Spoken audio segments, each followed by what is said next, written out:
This is a Danger Entertainment podcast. DangerEntertainment.net. Danger Entertainment Podcast Network.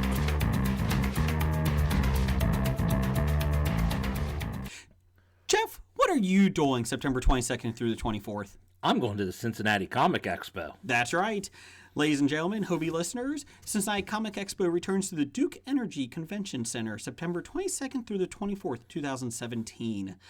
Great guests include Greg Capullo, the artist from Batman, and, just announced, John Ratzenberger. Yep, Cliff Clavin himself. So get your tickets at CincinnatiComicExpo.com and come party with Hobie and Cliff Clavin and Greg Capullo. More artists and guests will be announced on Cincinnati Comic Expo on Facebook. Get your tickets now. All right. It's about comic books and movies. Growing up with Rokusuki. Superman before Zack Snyder ruined him. Man, that sucked. Michael Keaton was the best Batman, while Christian Bale was just deadpan. No one remembers the other ones. Princess Leia in bikinis and Transformer Lamborghinis. Please don't let Shia LaBeouf ever act again. Please, God, no. Remembering tales from the crypt, back when Michael Bay wrote good scripts. He wrote And all right here is no mystery, 'cause it's the history of bad. It's bad. It's the history of bad. So bad. It's the history of bad ideas. It's the history of bad. It's bad. It's the history of bad. So bad. It's the history of bad ideas. Podcast. Welcome to the History of Bad Ideas, episode number 172. I'm Jason. I'm Jeff. I have lamp. Blake has returned from your big travels to Toledo or Detroit or Sacramento or Wilder, Kentucky. Undisclosed secret location. I don't know, but He could tell you, but then he'd have to kill you. the world is a safer place now. Well, That you're back. relatively speaking. That you're back. I mean, since I've been gone, we've bombed Syria. We dropped the mother of all bombs in Afghanistan. Allegedly. And a North Korea missile blew up on test launch. Isn't that kind of funny, though? Yeah. We're North Korea. We're going to attack. Oh, shit. It blew up again. That didn't go anywhere. It was a test launch. We weren't really firing it at you. We were just testing it. Yes. Yeah. It was meant to do that. I felt like he's like, okay, do over. We're not done yet. We're not done. It's like a little kid. No, I didn't mean to do it. I didn't mean to start yet. Hold on. Yeah, exactly. Oh, goodness. All right, getting political. Great to be back. I mean, I didn't know what to do with myself for the first 5 minutes last 2 Tuesdays ago. Ah. And then after the 6th minute, I realized I'm free. I can do what I want. But you missed it, didn't So you? we went and fed the ducks. Yeah. By ducks, he means strippers. Charity. I did a lot of work for charity. So, but you did miss it, didn't you? Okay. We got you a new edition so you can see now. Yes, I have lamp. Looking at Blake in the studio, I feel like we are kind of in a library now. I'm kind of sitting across from you in a I library. feel like I should be studying for a final exam. Shh, you're too loud. I mean, this lamp is from like 1970s university library. Why do you think it was in storage in the Pop Studios? We got to figure out a better place. We could probably put it over there if you wanted to. No, I like it right here. Believe it or not. You look very studious. I know. Makes me feel smarter than what I am. Yes. So Blake's back, everyone. Yay, I'm back. People missed you. So we're happy to have you back. Thanks to Paul, the Dip Man, your co-host on 94. 94.1 in the morning. The Zoo. The Zoo. He filled the in. special home of Harambe. He filled in very And nicely. Fiona. Oh, have we had a Fiona update? Oh, the hippo from the Cincinnati Zoo? Yeah. She's dead. No. Anyways. What about the giraffe? Has that come out yet? Has anybody else seen the giraffe video on Facebook? I refuse to watch it. The giraffe video see giving it. birth? I mean, It it's just a lot falls. of giraffe vagina in your face. I mean, it starts out, the feet are sticking out to begin with.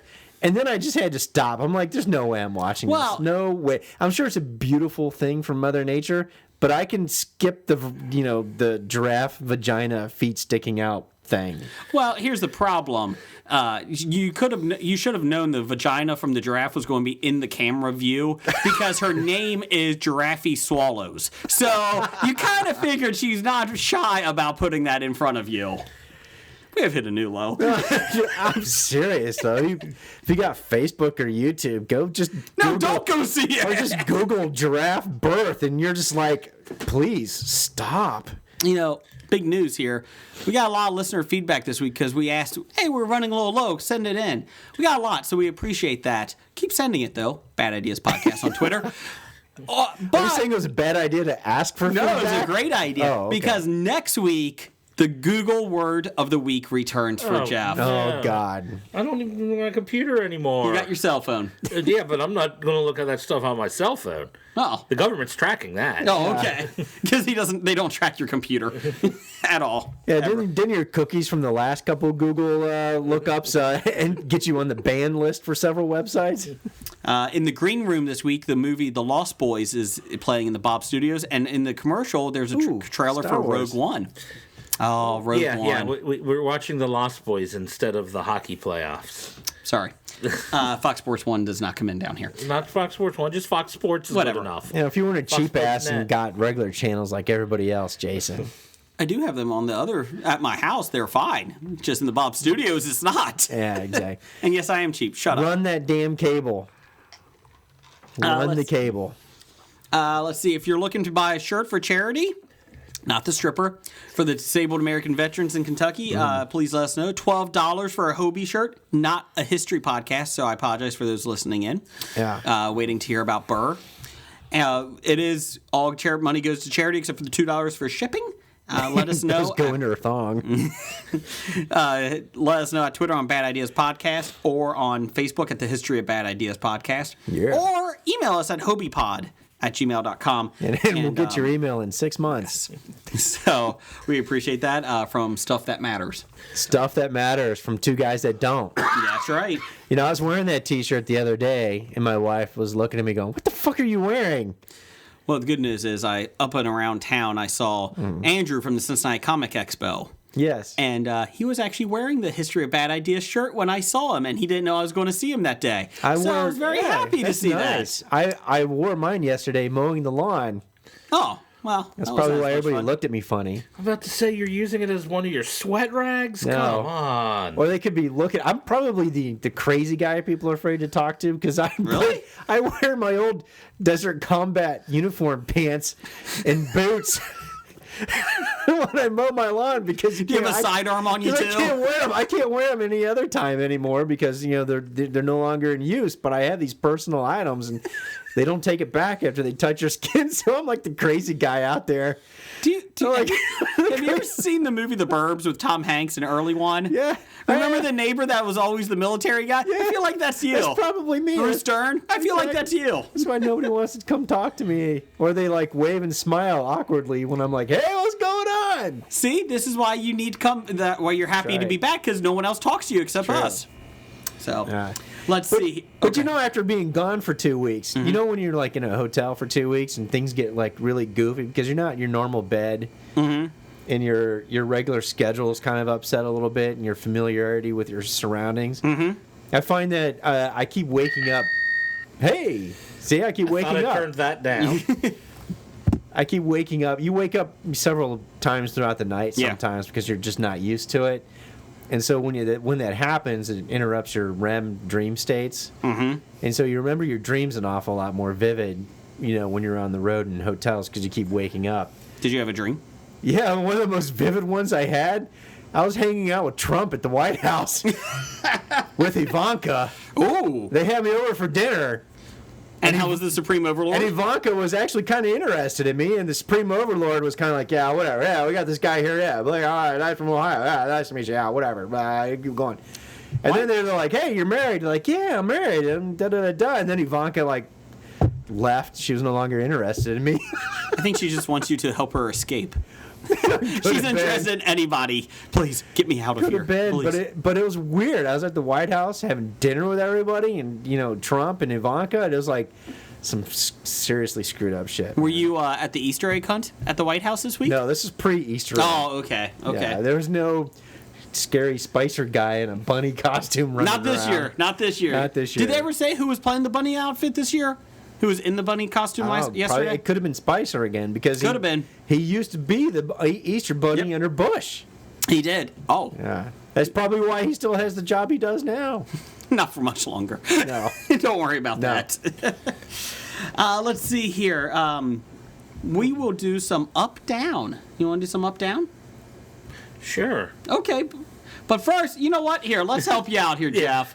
Oh yeah, we don't want you suffering. Let's take a break here and get you We don't all want you set up. Suffering anymore? The Pop Culture Podcast a couple weeks ago asked for if we could try a bologna and whipped cream sandwich. No, hold on a second. You said asked. Yeah. Jeff said he was challenged. He was challenged. I should say challenged. So this week... Yeah, we don't want to make this like a public service thing. Yeah, we're going to try this. Jeff's going to try this sandwich for you this week. We'll be at the Cincinnati Comic Expo in September 2017 this year. That would be this year. That would be this year. It would be. Yes. Yeah, 2017. And if you would like to stop by our little table and challenge Jeff to an eating contest, please bring some food. Make sure it's sealed. We don't trust everybody or anybody. But, yeah, come on and we can try it. But this is a big bologna and whipped creams. What kind of bread you got over there? I got hoagie buns. Ooh. I went and got some hoagie buns and some bologna. What kind of bologna? Let me see. Is it Cons? It is... Better not be Cons. Okay, It is good. Not Cons. private selection. What kind No. of cheese do you have? No cheese. No cheese. They didn't say bologna cheese and Okay. whipped cream. What kind of whipped cream? Ready whip. Okay. Spray can, ready to go. Okay, good call. Good call. Good Have call. not put that on the sandwich yet. Okay. I got the bologna on the bread ready to go. Just spray that straight in my mouth. I think... Whoa. Hey, Ready hey. Oh, okay. Whew. Oh, we don't want to spread any bologna into your mouth. Never mind. That's the best part. Is the ready whip, man. Straight to the mouth. So Jason's getting ready to put this up on Facebook Live. And Some of you might have already seen this if you were paying attention on Facebook Tuesday night. yes, so let's get this going. Okay, we live? In 2 seconds. 1. Here we go. We are live. Hobie is doing the Pop Culture Cafe bologna and whipped cream challenge. Bologna sandwich? Boom. Hoagie bun? Hoagie bun? Oh, I'm impressed that you went with the. Bologna? How many slabs of bologna? That's about 5 or 6 or 8 Okay. pieces of bologna thrown on here. How much more bologna you got? I don't know. I grabbed Okay, we Like should a- probably put that in the fridge before you leave. Before we're Probably. done. Okay, just making sure. along Here with we this go. Ready Whip. Oh, I got open Ready Whip can. Oh, great. Good job. This is solid, good podcasting. Hey, everybody likes this. All right. Ready Whip. Ooh, don't do it with it. That's illegal. And will kill you. So please don't. And Oh, yeah. Oh, God. How much? Oh, my God. That does not. bologna and whipped cream. Blake, does that look good at all? I'm thinking no. Bologna. Bologna. Blake, you want to get in on this bologna? No. All right. That might have been a little bit too much whipped cream. That's never enough whipped cream. All right, here we go. Oh, yeah. Oh, God, that looks disgusting. That looks like the worst thing of... That looks like... Oh, God. You got a little whipped cream in your beard. And we reached a new low. I won't say it's good by any stretch of any imagination. Do you even taste the bologna? Oh, God, yeah. Do ya? Unfortunately, that's what I'm tasting. And Really? With all that whipped cream, you're tasting the bologna? I'm not a big fan of bologna, so that's why Okay. this is difficult. But all right, bite number 2. Okay, here we go. Oh, yeah. Make it sexy. Yeah. Is it the worst thing that you've ever tried? No, it actually gets better with each bite, I'll say. Is this your dinner for the night? No, unfortunately, I had a fairly big dinner, so I'm not actually even hungry. Which is probably a mistake. I should have done this hungry, but... Okay, next time, don't put as much whipped cream on Well, that's there, your 'cause own fault. Getting everywhere. I'm going to have to get napkins now. You got a lot of whipped cream on your face. Oh, there you go. Now this is podcast gold. Oh, yeah. I bet it looks great. I bet all the people at home are saying, man, I want to go try some We got of that. one person watching live, Oh, yeah. and they just had a big face like, oh my God, what happened? Why are you doing this? I think they're thinking, why am I watching this? Well, that's another good question, too. Oh, all right. One more bite. Okay, last one. Do this one in slow motion. Can we do slow motion? Or that's not slow motion. That's just Jeff Wrigley moving. Okay, speed it up. 2 times faster. That's disgusting. I'm gonna see this on a food porn site here in like a year. We're going to get a lot of foodies with this episode. I'm telling you. We want to thank. We do have Jim Herzog. A listener said, "Make sure to save one for me." So You got it. You got it. you got a little whipped cream on the side of your face. All over my face, probably. Not so much here or here. Here. More like here. Oh God, that's even disgusting. I was going to keep that whipped cream. No, you want to take that home with me. I got more bologna to eat with that. Oh, thanks everybody for. Oh God. Whew.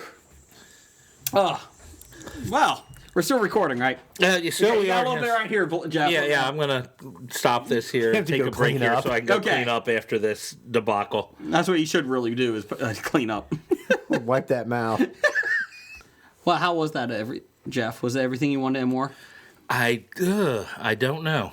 You have beer after that, though. Oh yeah, I had to get a beer. I Good call. grabbed a beer after cleaning up a little of the messy whipped cream got everywhere. Is that your up or down for the week, the whipped cream sandwich? I think I'm going down for the whipped cream sandwich and up for the beer. Okay, that's your up down. Good call. Yes. Good call. My down for the week is Blake was talking about his dreams, and last night And none of them were wet, so no, They didn't get to that point. I fell asleep. I got trumped. I fell asleep. I was removed from the White House. Get out, sir. I fell asleep at 11:10, and which was early for me. At 2 o'clock, my son came in the room, had a bad dream. He slept on the floor in his sleeping bag next to our bed. That's so cute. Yeah, then the baby woke up. So I went in and rocked him because my wife was getting up in 2.5 hours. She gets up really early. So I was like, okay, I'll take care of him. Well, I finally got him to fall asleep around 3 o'clock. Crawl back into bed. My daughter comes in. She had a bad dream. So she gets her sleeping bag, sleeps on the other side of the bed on the floor.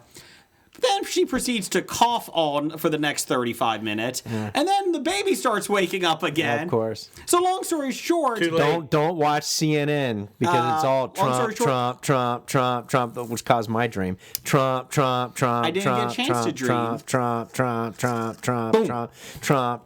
No, this is CNN. Trump. yeah, Trump, we turned Trump, it off Trump. by now, though. Yeah, I know. I usually keep it on in the background. That's probably your what caused me. mistake. Yeah, it was. so long story short, Too It's late. either- it's either that or American I Pickers. got 4 hours of sleep last night, so I'm 4. exhausted. All right. So, But you're up for this. I am. right. Speaking of make a long story short, Jeff, you went and saw Clue at the movie theater. I How did. was it? Oh, awesome. Yes. Did they only play one ending? No, they played all 3. They played okay. what you see on the. Aw, they should have had you In come the back. TVs now. Yeah.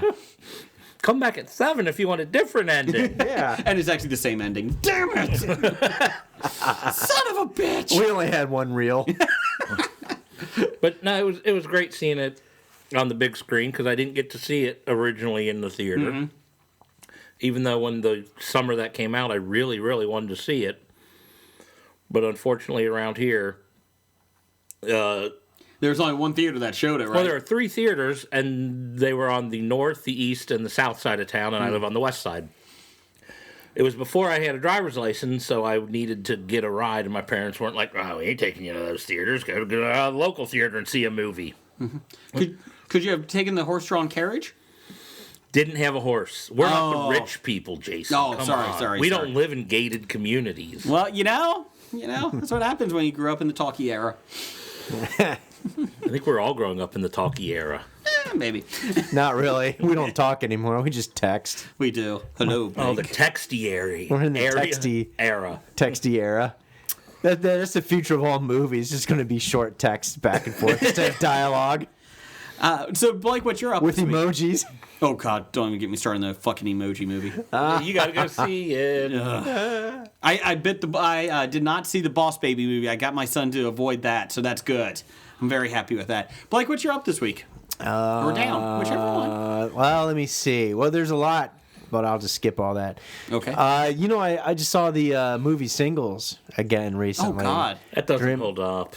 No, it doesn't hold up very well. But if you were big, 1992 is when it came out. But if you were big in the Seattle music scene, it was like almost perfect timing. And when you watch the movie, you realize there are tons of cameos in that movie that if you're big in music and movies, you would recognize. But you know what, the biggest things I loved about that was Bridget Fonda. I mean, back in the early 90s, I had like the biggest Blake boner for her, man. She was like one of my biggest crushes. Infatuations. Eddie Vedder was in that, wasn't he? Yeah. Mm-hmm. He was in the band, Tons of wasn't he? people. Yeah, like the band, the backing band was like members of Pearl Jam. And Allison Dick. Change. Yeah, everybody was back in that. I still remember the VHS cover at the Blockbuster of that, with them all in flannel, looking cool like a bad 1990s rock band. The soundtrack holds up very well. The soundtrack's good. I could see You that. know, if you want a good snapshot era of Seattle music in that period of time, you know, that was great. Nirvana was actually supposed to do a song for it too, but they backed out. You know what holds up is the movie in the green room right now, The Lost Boys. I'm watching it in the corner of my eyes.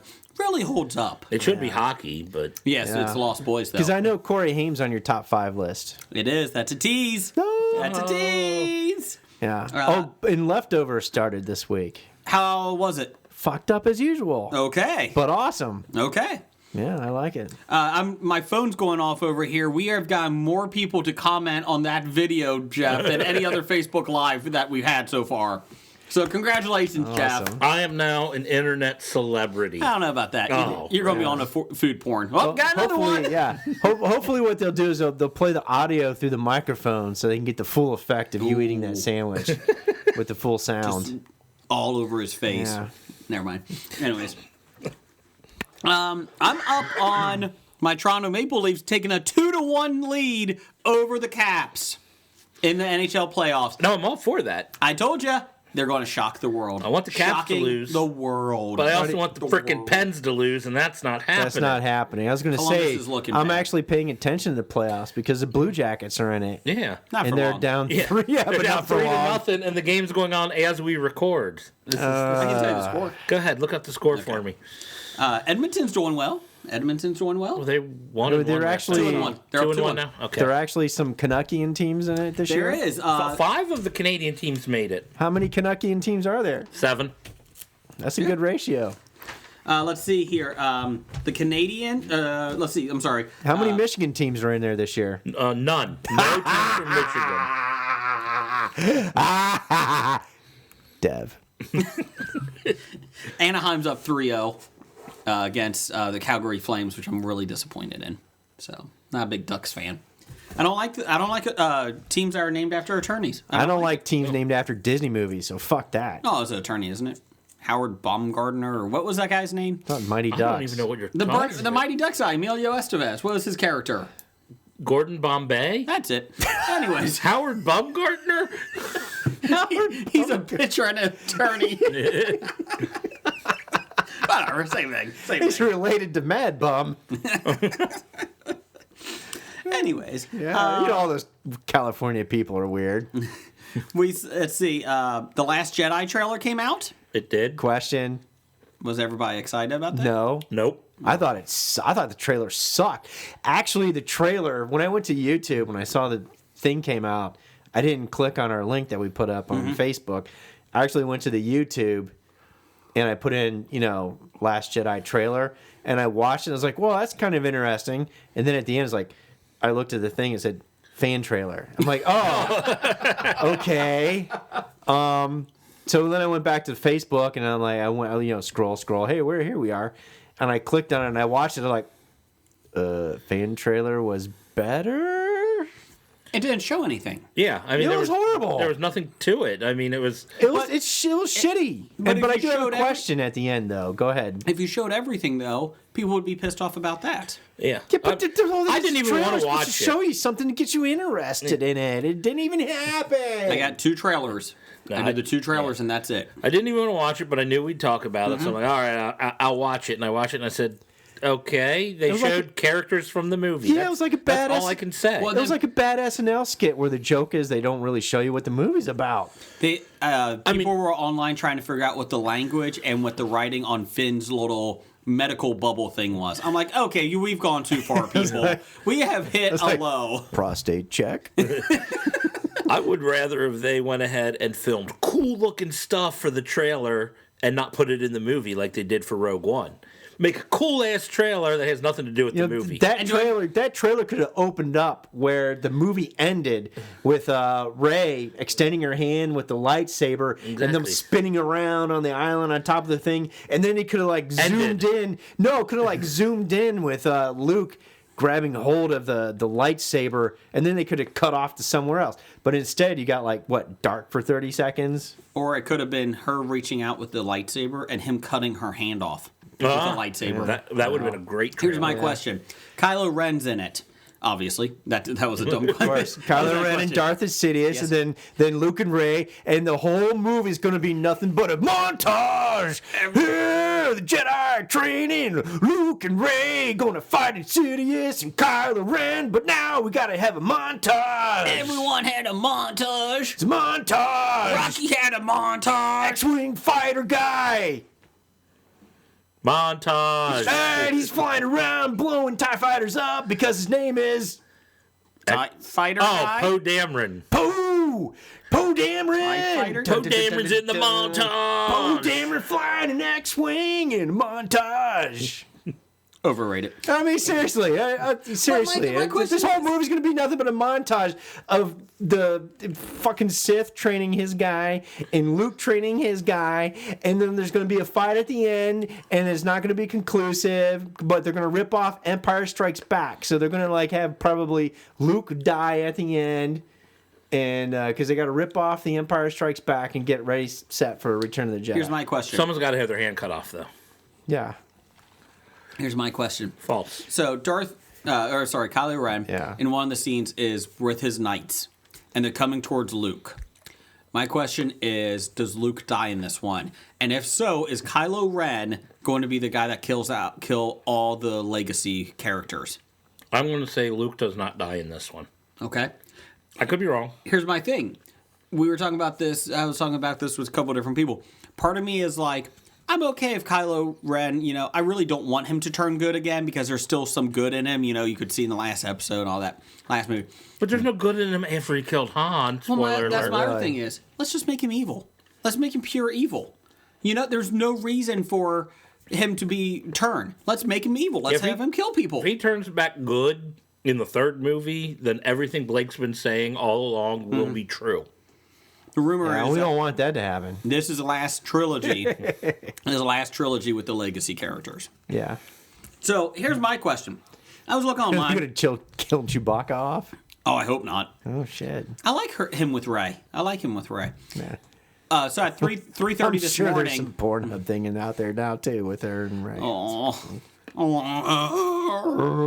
at 3:30 this morning, I was rocking my son, and I was looking online because I was bored and trying not to fall asleep. And I came across who is Rey. Yeah.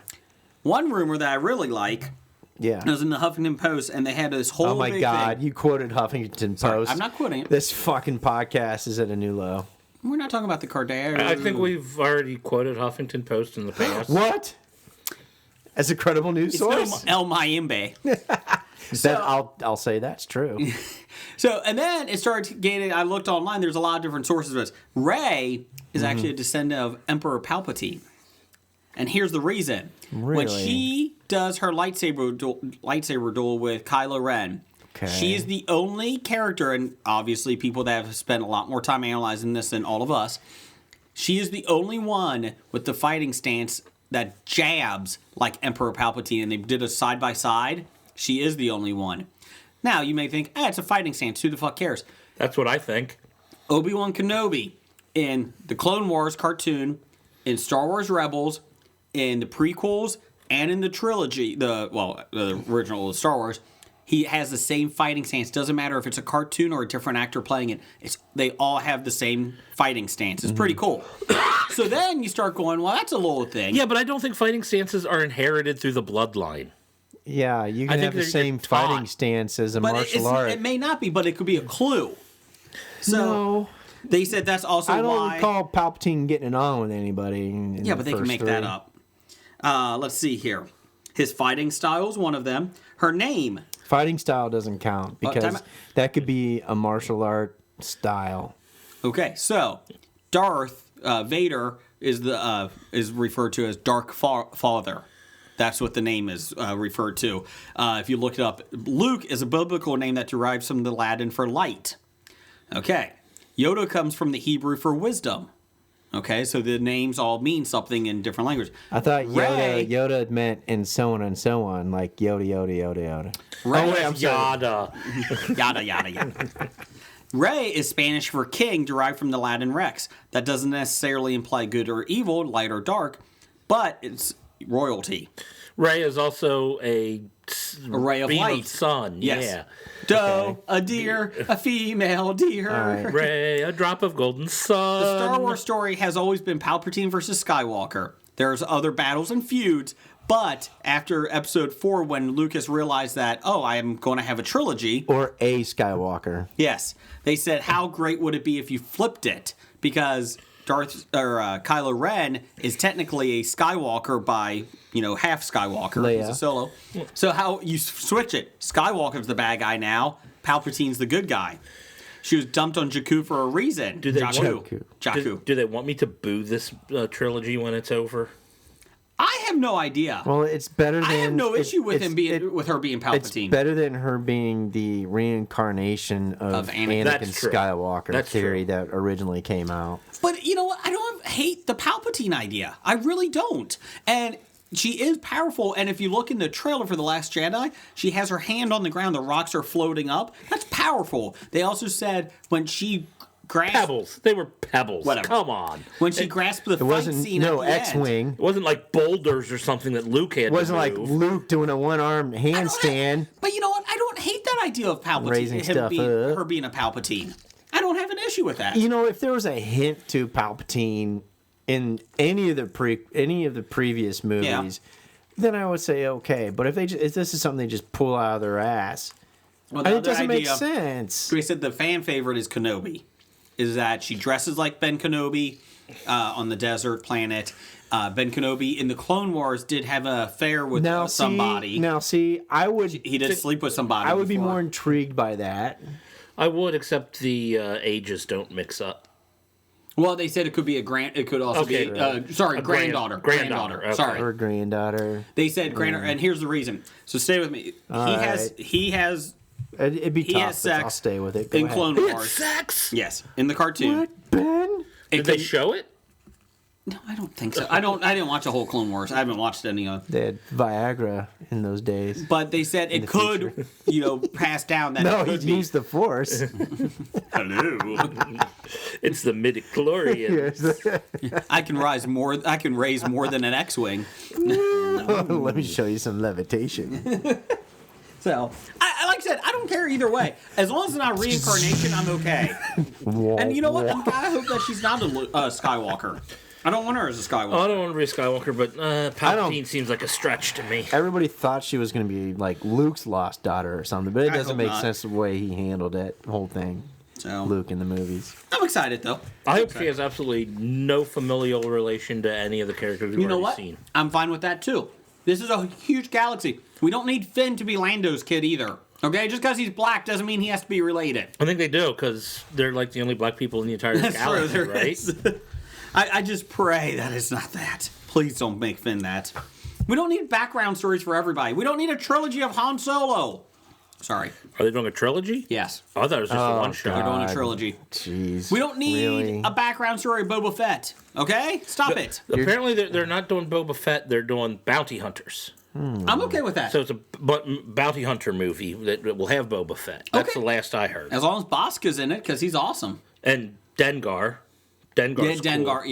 Yeah. And I'm okay with that. IG-88 and Forlom. I like IG-88. I know you do. Well, if they're going to do the Han Solo, you could have just done the one-off instead of a trilogy. And the one-off movie, of course, would have to have him playing poker with Lando Calrissian because that's how he wins Lando the is in Millennium it. Falcon. Lando is in this movie, the Han Solo movie. Who plays Lando? Donald Glover. Donald Glover, yeah, from Community.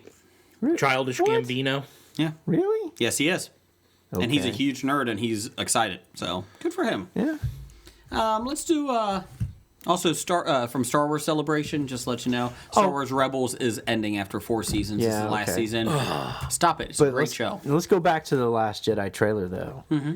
The whose voice is it at the very end of the trailer that says, it's time for the end of the Jedi, or the Jedi to end? I've only seen the trailer once, so I didn't really not... I thought it was still Luke talking. I had to play it a couple times, but yeah, I couldn't make out if it was the Darth Insidious voice just talking or if it was Luke, because they sound very... Supreme Commander Snoke. Or Snook, I'm sorry. Snooky. Snook, who is supposed to be Insidious, Yes. right? In theory. Sidious. Sorry, I'm saying Sidious. But yeah, it could have been Darth Snook. Sidious, was he? Plagueis. Darth Plagueis. Darth Plagueis. Darth Sidious Sorry. is Palpatine. Yes. Sorry. My Oh, bad. sorry. I'm getting all my You're getting your Sith- Darths confused. Getting my Siths mixed up. No, but anyways, it sounded like Luke's voice, but when I went back to play it again, it almost sounded like Snook, almost talking regular, but I couldn't discern the two. And then let's go back to the theory that Luke is actually both. Oh, God. Please don't. We Okay, don't I need that. won't do We that. don't need that. But anyways, because Luke does have that dark and light thing going. But anyways, I thought it was kind of interesting. Time to end the Jedi, or Jedi to end, or Jedi to end what? Well, they have been hinting at, and I know you don't care, but Rebels is connected to this. God damn it! Now I gotta watch no cartoon. So I'm really upset it's ending. I knew it was going to be only 4 seasons, but it still pisses me off. Anyways, they have now started going into the Gray Jedi. And the Gray Jedi are a little bit more... Who are these Gray Jedi? They're a little bit more aggressive. Oh my God, they're the neutrals. Because the Jedi, the light... They're older. They got gray hair. Even down there, carpets match the drape. But they are a little bit more aggressive, and that's what they said that Rey could become. So the light and dark Jedi are gone, but there's a new version of Jedi. Oh my God. And then there's going to be indigo. Then there's going to be pink. It's going to be the Green Lantern Fluorescent. rainbow yeah. core. Oh, God, no. We had the liberal Jedi and the conservative Jedi. Now we have the moderates. They already do. The light Jedi are the liberals, and the conservatives are the dark Jedi, the dark Empire. It depends on your point of view. Well, I'm not saying one way or another, but if you look at it, Palpatine's a little bit, he's a little bit more conservative. He's more Trumpish. Yeah. So. Yeah. Trump is a lot closer to the Nazis of the Empire than the rebels of the... Down the hall. Oh, down the hall. Down the hall on maybe. Stumpy, or... Don't confuse Soapbox. don't confuse the fascist Antifa. We did get a question. Number one fan Doug is quite upset that every time he's here, he gets yelled at for any political comment, but we can talk politics anytime he's not here. So yes, that is true. That's correct. Thank you. Let's do a quick... We can't talk politics anytime he's not here. Blake just wasn't here, so we were able to get that's politics right. out. That's right. Twitter poll of the week. Yay! What is your favorite Netflix original series? This would have been easy for me since I've only watched one Unbreakable Kimmy Schmidt. original. We have Unbreakable Kimmy Schmidt, Stranger Things, Jessica Jones, and 13 Reasons Why. Why? Which just came out. It's about teenager suicide, and she sends her tape cassette, 13 different tape cassettes to 13 different people in her school, telling them they are the reason why she did it. And they Sounds said pretty mean. It is getting nothing but rave reviews. It is getting good reviews. Really? Yeah. So, How were these teenagers able to play cassette tapes? I think it takes place back in the 80s or 90s, maybe. Oh, I would okay. assume it. All right, well, that I makes don't know sense for then. I a would fact. think so. I don't know. Because a teenager nowadays would get excited. Fuck, I didn't throw this away. I don't know how to play this. Just to let you know, we I got was a just loading my request. iPhone. Can I scan this? Do I scan it? From Nick the Gimp asked if this is going to be a recurring segment for the next couple weeks. If we put in the Twitter poll's original Netflix shows for the next couple weeks and have like a tournament. So I said, you know what, that's a good idea. So we're going to do that next week. Yeah, because I'm about to say we only had 4 here. And I took the top ones that were most recent and raved about. Okay. In last place, 7% of the vote, 13 Reasons Why. I'm figuring because a lot of people haven't seen it yet. Probably. Or they didn't like it if they had. Yeah. So, just to let you know, second and third place actually tied at 23%. So I might as well just say them, and then you can figure out who won. Jessica Jones and Unbreakable Kimmy Schmidt both had 23%. That means Stranger Things won with 47% of the vote. So that is a ginormous number one seed right there, I think. That's what I think would it is have. the number one seed. Although I will say, I didn't vote on this one. If I would have, I think I would have went Jessica Jones. So I'm going to break that second place tie. We With appreciate my one vote. everybody voting because this was another very high turnout. So we appreciate it. It was better than even the national presidential election. So we appreciate that. Yeah, 47% Stranger Things. I did watch another Netflix original. Which one? And that was the one the Scab Jeff had me watch, the Prime Minister Pigfucker series. Black Mirror. Black Mirror, yeah. Okay. I definitely would not vote for that one. Yeah, you watched the Queen one or whatever, didn't Oh you? yeah, The Crown. My wife watched it. I was forced to participate Still watched it. You want to vote for that one when for it's most up? of it. No, That's up Stranger next Things week. wins. That's up next week. Actually, maybe the Prime Minister porcine lover was better than that one. No, I'm kidding. I'm only 2 episodes away from finishing Luke Cage. I binge watched it. Really? Yep. Wow. Binge watched, and I'm rocking. Couple of spoilers. I did not expect Cottonmouth to die that way. I did not expect that at all. Yeah, that was a spoiler. Come on, Jet. No. It's been out for 6 months. I did not expect Angela Bassett to kill him. And I didn't expect that soon. No, not at all. Who is Diamondback? Is he in the show earlier in the episodes? I No. don't remember. Okay, just making sure. He was just, I suppose, referred to as Cottonmouth's connection or whatever. The guy who was trying to run guns Correct. through Cottonmouth. And I did like how he went back. Luke Cage went back with Rosario Dawson. Anytime she's on my screen, I'm fine with. Exactly. She's in this a lot more than I thought. And I loved him going back to the doctor that created him to get healed. Yep. I thought that whole thing of him being shot in that took a long time. I thought they could have condensed it, but I liked how he still was kicking ass with the bullets in him. And I just like the lead of Luke Cage, the actor that plays it. Mike Coulter. Yeah, he does a great job. And He does a great job. there was a little lull into episodes 5, 6, and 7. I was like, okay, it's good, but it's kind of killing When me. Rosario Dawson came in. And then it started picking up again. I really enjoy it, so I like it a lot. I did like his line. I'm really tired of getting new clothes from you guys. Because of you guys. Every time he gets some bullets in him. So yes, I will be done by next week, and then Jessica Jones. I will finish Jessica Jones, and then 13 Reasons Why. So you're going to skip over Iron Fist. I'm going to watch it, but I'm not one of Are those. you going to watch it before the Defenders? comes Probably out? not. Okay. I'm excited about You're Defenders. just gonna watch the Jessica Jones compilation. Yeah. I'm with Remy LaCroix. How are you? Some people just want to watch the world burn, but you have some burning down there. I do. Waka waka waka.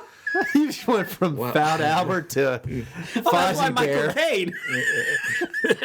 Oh, that was who you were trying Michael to. Caine was in there? Oh. It just hurt. All right, I'm going to do it. You're a cunt. You always were a cunt. If anything changes, you'll be a bigger cunt. You'll probably go on and have more cunt kids.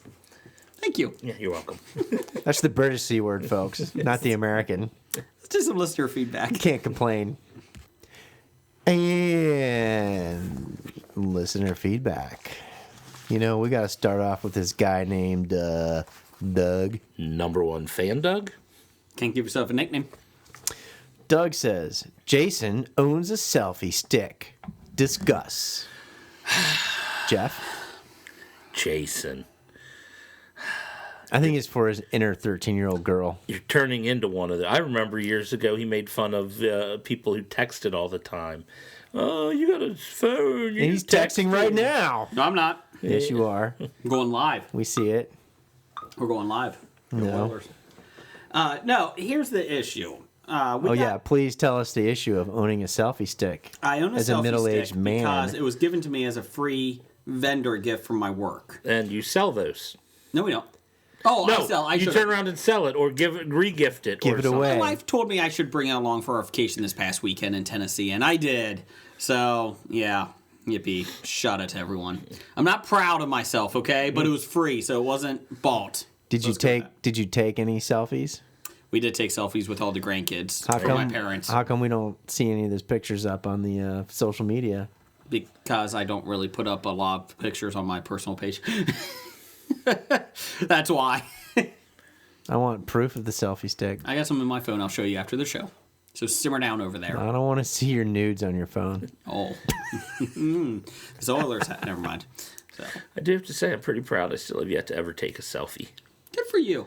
There's a fun fact that the millennials take 25,000 selfies in their lifetime. All right. And they broke it down. It's like, oh, God, that's depressing. Yeah, I've taken 0. Yeah, I've taken... I bet what really skews that are the teenage girls. Oh, yeah.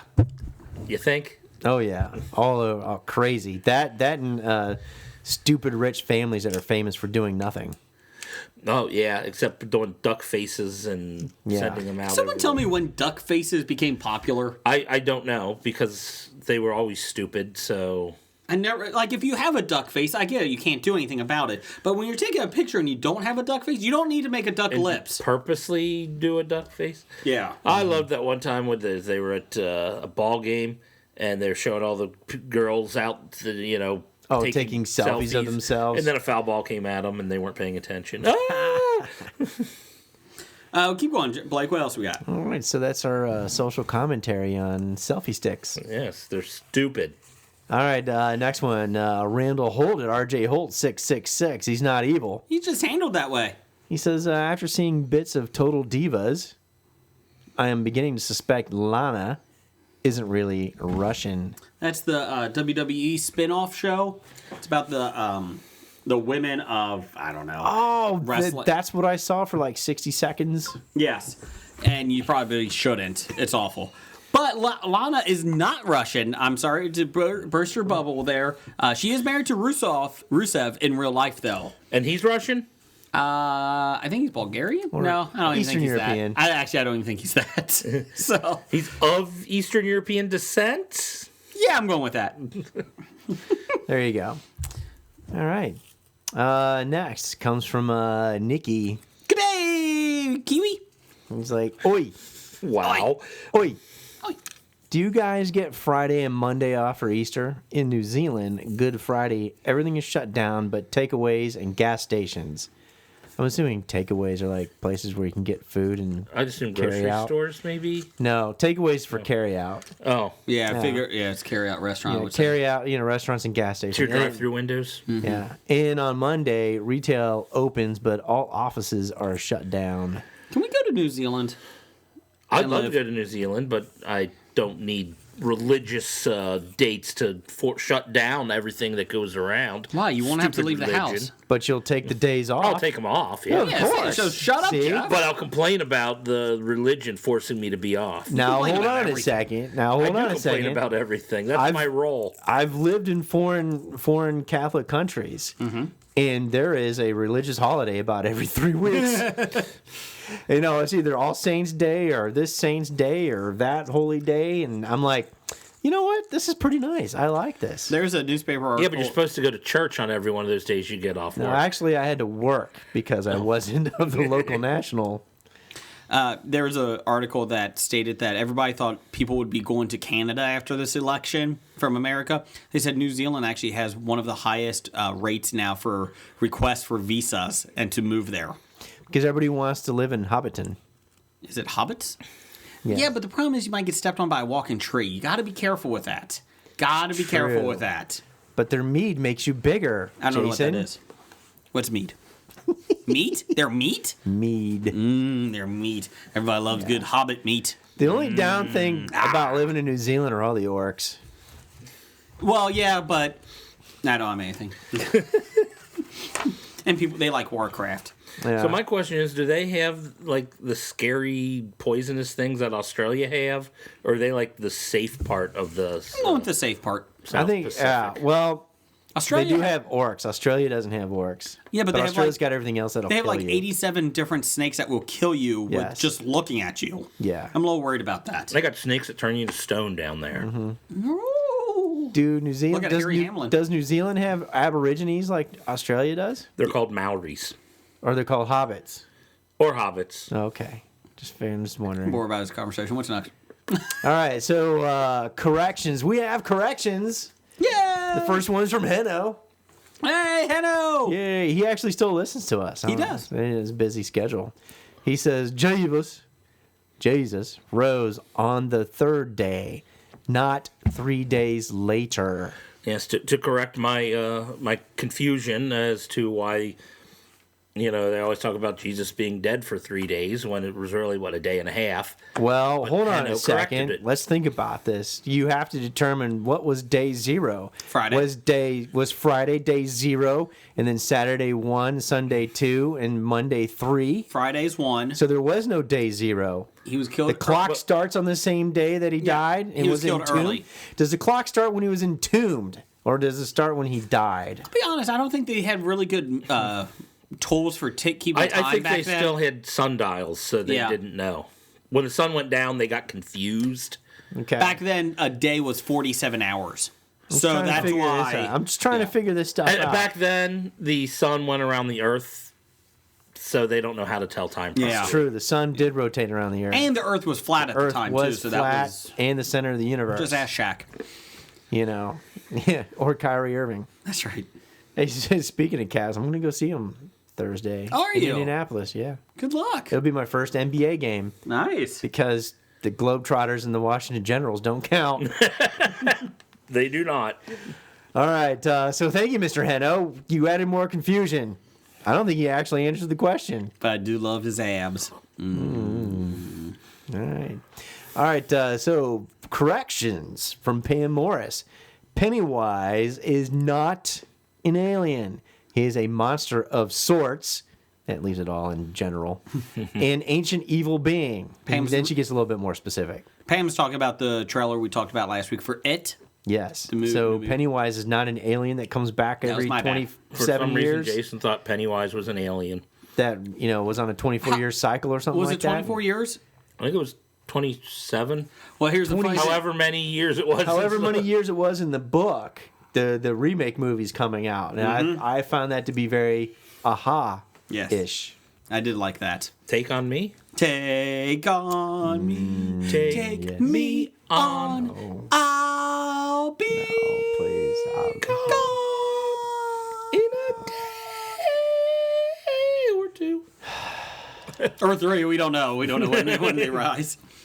That sigh I can do Hamilton. wasn't from you guys singing. Oh, I could do Hamilton next. Well, it could have been from you guys one singing. shot. One shot. But that sigh means it comes from our favorite person that lives in Ohio's hat. SpongeBob? No, Dev. Oh, Dev. He has tiny hands, but he has a big heart. That's right. Very big. I do- And probably the only person I know that has a lot of portraits of himself drawn. He Those does. are cool portraits. And those are pretty cool. He does love beef jerky and all types of jerky. I had elk and ostrich jerky this weekend. Did you send any to Dev? No, I already sent that to him. I bought it for myself. I thought you were supposed to send every time you buy jerky, you send some to Dev. Yeah. Elk jerky was very good. Ostrich jerky, a little too spicy. A little too spicy. Now, was it the ostriches spicy or just the The spices they ostriches. put on? No, the ostrich. The guy said at the shop. It not spicy, I shouldn't say. It had more of a tangy kick to it, Okay. I should say. So not spicy. And my wife said, please, you need to brush your teeth twice before you even come close to me after eating that. Because she's like, we were playing cards at one point, and she's like, that is the most god-awful smell. Just get it away. Just stick to the regular jerky. Yeah.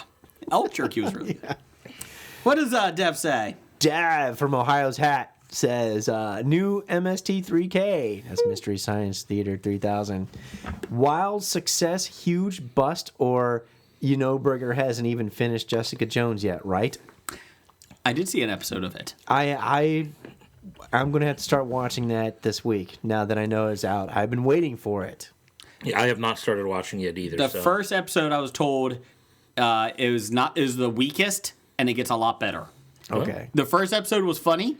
They are definitely trying. Didn't they do a spoof of Stranger Things? I heard they did. I have not seen it. I've I not want to seen that. watch that first. Yeah, apparently there's the guys riffing on Stranger Things. I don't know if it's the whole series or just one I episode. think No, it's not even an episode. It's like a couple minutes. Oh, it's just a promo. It's like a pro. Oh, dude, I want to watch it. But it's awesome because they put Cambot. She's now up in the ceilings because Jonah kept falling all over it, the tubes. He gave Tom Server the option to fly Server. now. And Tom can hover. Yeah, and Crow, he's like, what do I get? Nothing. I ran out of ideas. So Crow got nothing. He gave him the option to fly. No. So I watched the first episode. The movie Mystery Science Theater is a guy and two robots that make fun of movies, old movies. Hey, if you've wait a never seen minute. it. If you're listening to this podcast, you better know what the fuck MST3K is. It's on Netflix now. They reboot it with Jonah Ray from Nerdist and all that. But it is the strength of Mystery Science Theater is the movie they watch. The first movie they did, Reptilius or something like that, is not the strongest one they could have done. So I feel like sometimes the movie is, it depends on those episode sinks or swims by the movie. It was good, and there was humorous parts to it, but it was not their strongest. So I'm excited about the next 12 though. So I keep hoping they do it over and over. Patton Oswalt is funny in it. They do fake commercials when they go to the break. Okay. Just for like 20 seconds. Oh, awesome. So that was kind of funny. And it's kind of like a Tonight Show feel with Patton Oswalt and the other lady. Felicia Day. Yeah, her and her minions are in the background doing the band and that. So that's kind of fun. But yeah, it's a good show. It's enjoyable, and I'm glad it's back. So. Yeah, me too. All right. So you still haven't finished Jessica Jones, though? No, I was going to finish Luke Cage, and I was just kind of needed something mindless last night, and I watched Mystery Science Theater instead. Just go to the Pornhub compilation. Of Mystery Science Theater? No, Jessica Jones. Oh. And you'll be done. Cambot gives you a whole new meaning. You'll be done in 3 minutes. All right, listener reviews. This is from Pam Morris. Yeah, more Pam. Pam! She says, for some damn still reason, still watching Riverdale and caught up. That's because we're not playing D&D on Friday nights probably for a while. Riverdale. I have pretty much lost interest in Arrow and The Flash and Legends. I'm several eps behind on all three. Caught up on The Flash. Are you, Jeff? Oh, God, no. Okay, good. Since the crossover, I think I've seen one episode of Legends of Tomorrow, and that's it. Yeah, Arrow I'm really far behind on, and I'll catch up, but Flash is decent. Nothing great, but nothing bad. I still like Flash because I like the people in it, and I like the character of the Flash. And it's shocking, Jeff. He fought a wrestler. He fought a villain. A speedster? It was Abracadabra, who was actually the crazy guy in The Dark Knight. Who's the cop and Harvey Dent almost kills in the movie. He's now Abracadabra, the same actor. Oh, okay. I'm like, that guy was Abracadabra? No. In the movie, in Flash, the actor. the actor. Plays. Okay. But before that, guess what? Flash was not the fastest guy in town again. No. I am shocked. When was the last time Flash was the fastest guy in town? When I showed up to town. Oh, my goodness. But yeah, it's good, but I don't watch any of those shows either. I just listen to you guys talk to them. There you go. Yeah. Oh, And then I know everything about them. Riverdale. And Riverdale, I got too. about maybe halfway through the most recent episode. God, no. Gotta keep watching. Gotta keep watching. I don't. Yes, you do. It's But why? good. I mean, it's Don't. so. And I love how, plot points, just telling a good story. They can't even do that. No, they can't. Like, episode 1 or 2, they had cheerleader tryouts, and then there was never talk about cheerleading again And then until they this kissed. episode. Betty and Veronica kissed I in missed that. the cheerleader episode, the very first one. Oh, the first one. Yeah. Okay, I thought you meant this new. Yeah. But then they're cheerleading again. I'm like, you haven't cheerleaded in like 3 months. Why are you now cheerleading? And it's a big deal. My question is, so Luke Perry loses all his guys to to his construction crew. Yeah. So the teenagers all come and help out. I'm like, I don't think you guys know exactly what you're doing over there. I really don't think that's the plan. I don't think you guys could do this. No, they couldn't. No. No, wait, but those aren't teenagers. Well, they're 40, but they look. Yeah, they're high school students, but they're not teenagers. No. But I still like it. These are the this is worse than any of the other 40-year-olds playing high school kids. I mean, how involved these high school kids are in their parents' corrupt companies. I'm like, there's no way anybody even come close to knowing what the hell's going on in the company. Keep listening, because I will be on a special podcast. We'll make up a new one of Riverdale with Des Hassing and I. I think we're going to get one together. I think we should. You think Des I haven't wants run to it by do him that? yet, but I think I'm going to. All right, let's move on. Speaking of Des Hassing, Our most educated listener. Mm-hmm. He says, what's wrong with you, Brigger? Doctor says a lot. Do you really have no soul? Yep. I'm 30 minutes into the musical Flash episode, and I think the plot device in making it a musical is ingenious. Now note, our most educated use ingenious and not genius. There's a difference. Okay. I said, also, the musical numbers are pretty good. Not consistent, but still good nonetheless. False. Just want to let you know. I have to disagree with you. And I haven't even seen it, and I disagree with you. No, not a big fan of it. So I appreciate them doing something different, but I wasn't a fan. You can get Grant Gustin and Melissa Benoist singing again. Melissa Benoist. Is she like Hayden Panettiere?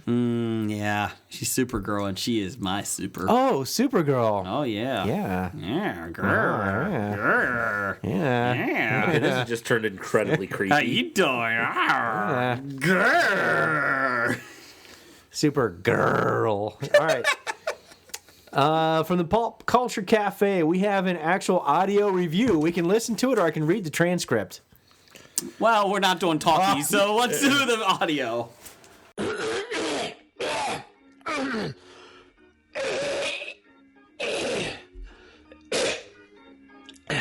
Hey, Hobie listeners. Thanks to the gang and there at Hobie to let me do an audio review of Sandy Wexler.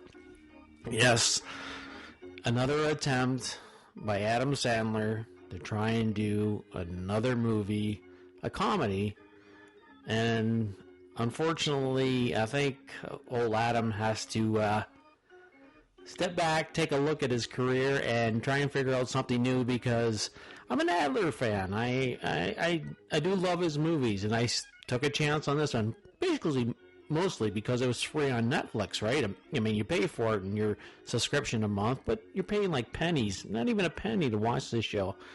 And he has to be thankful to Netflix that they decided to sign him up for apparently an 8-picture deal to do this. Sandy Wexler, coming after, was it The Ridiculous 8? Or 6? I can't remember the damn number because it's... I did laugh. I did have some giggles at that movie, and I did have some giggles at this movie too, but they were far and few between.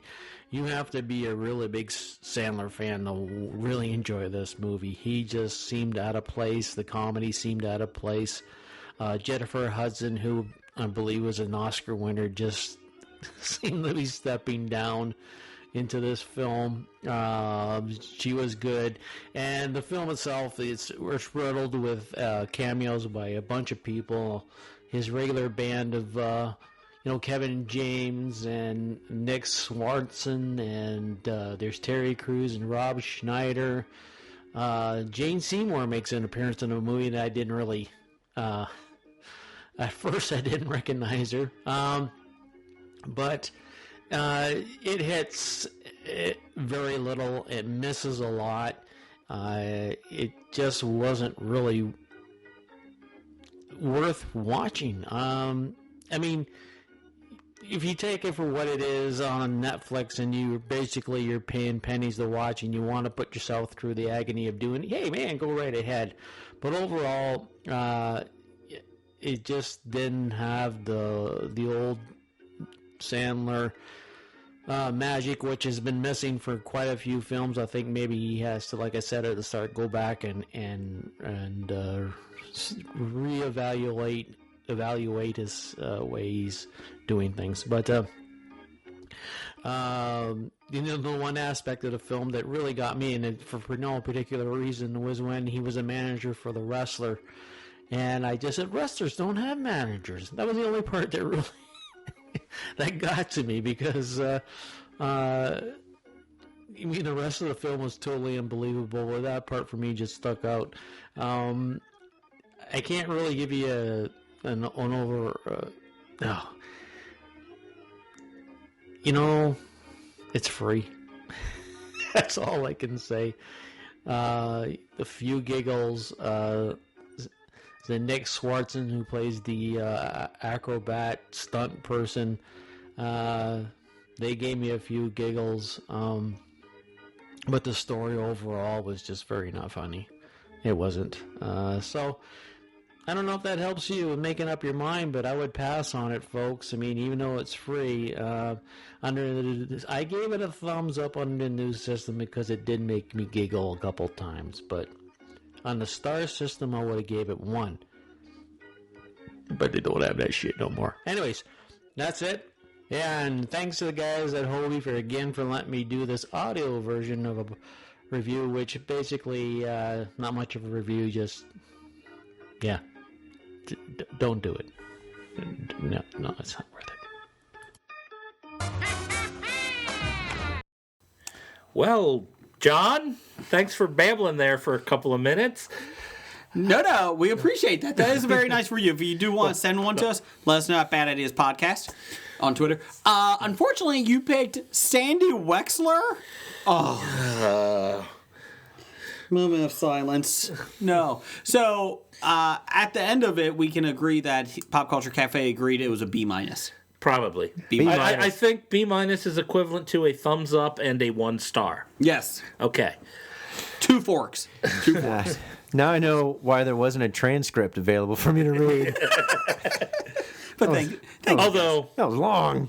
Although I will say that's a little hint coming up into our top 5 later in the show.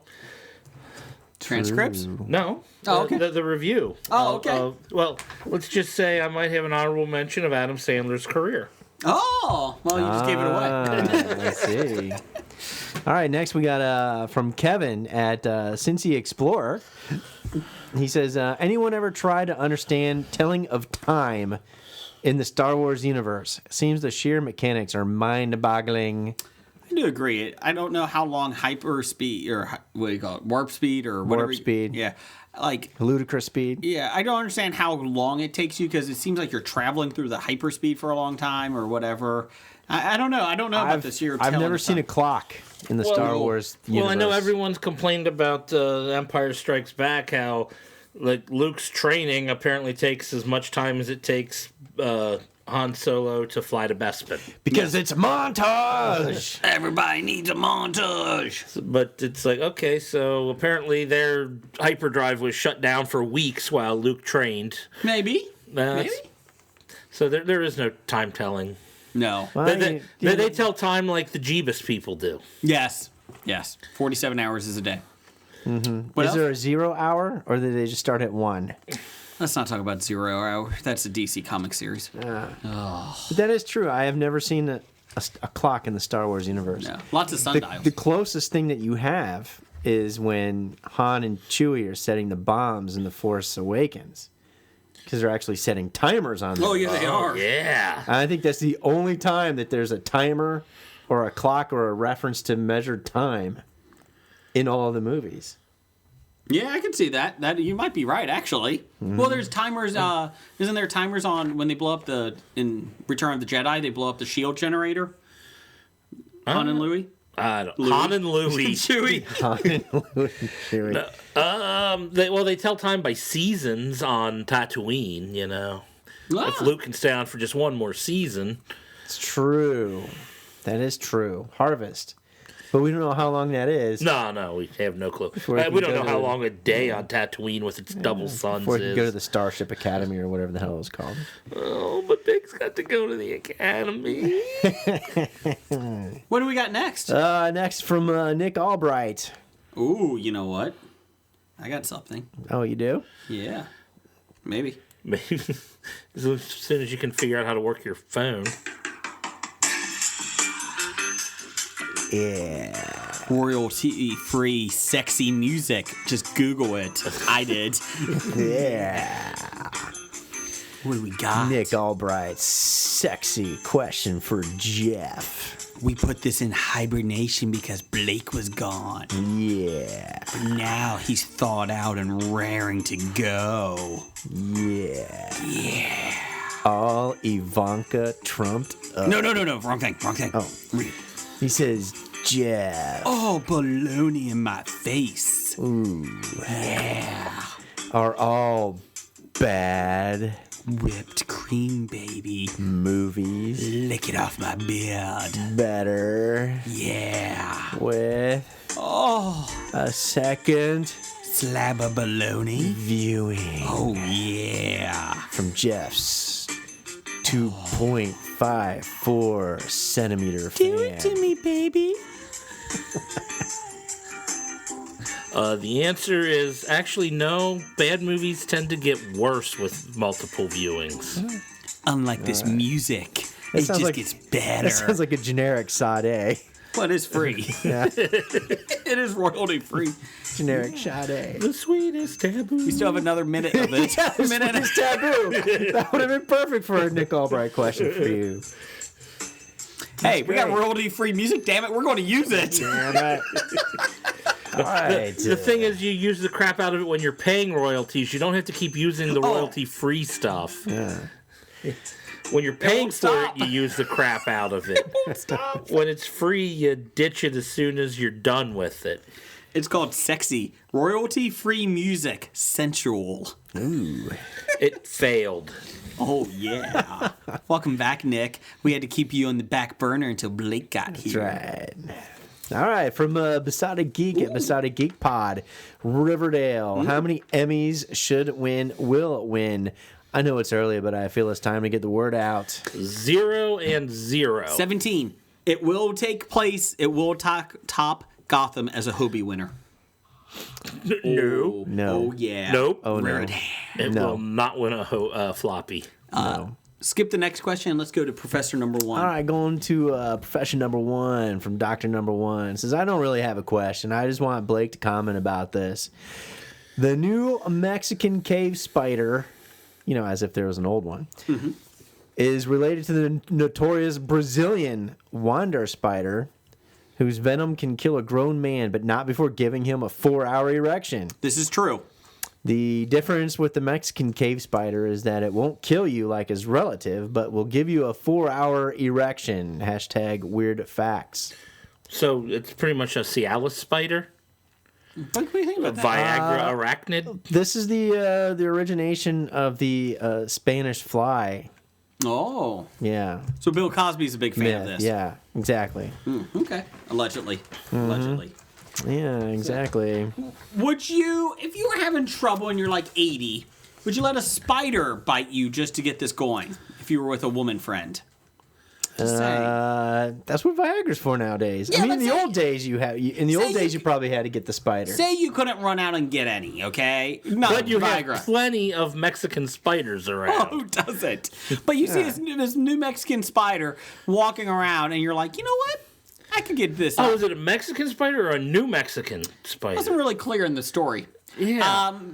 So So the spider is a new spider from Mexico, or it's just a spider from New Mexico? Yes. It Well, matters because this can cross the No. border or It's not. the new Mexican cave spider, because there was an older version of the Mexican cave spider that actually made your penis limp, and it wasn't as popular. so they rechanged. So Mother Nature had to But I change just things want to up. know which side of the wall the spider will be on. That's what I'm trying to figure out. He's on the American side. Okay. Probably be smothered like cocaine. I'm not sticking a spider up my ass. That is not happening. Nobody said you had to, Jason. Well, if you're trying to smuggle it. Anyways, That's how moving Jason smuggles most of the drugs he mules into the country. We're not Don't gonna- judge. No, exactly. Anyways, he's got one more. He's got one more. Yeah, and Professor Number 1 and Dr. Number 1 has a final question. He says, it's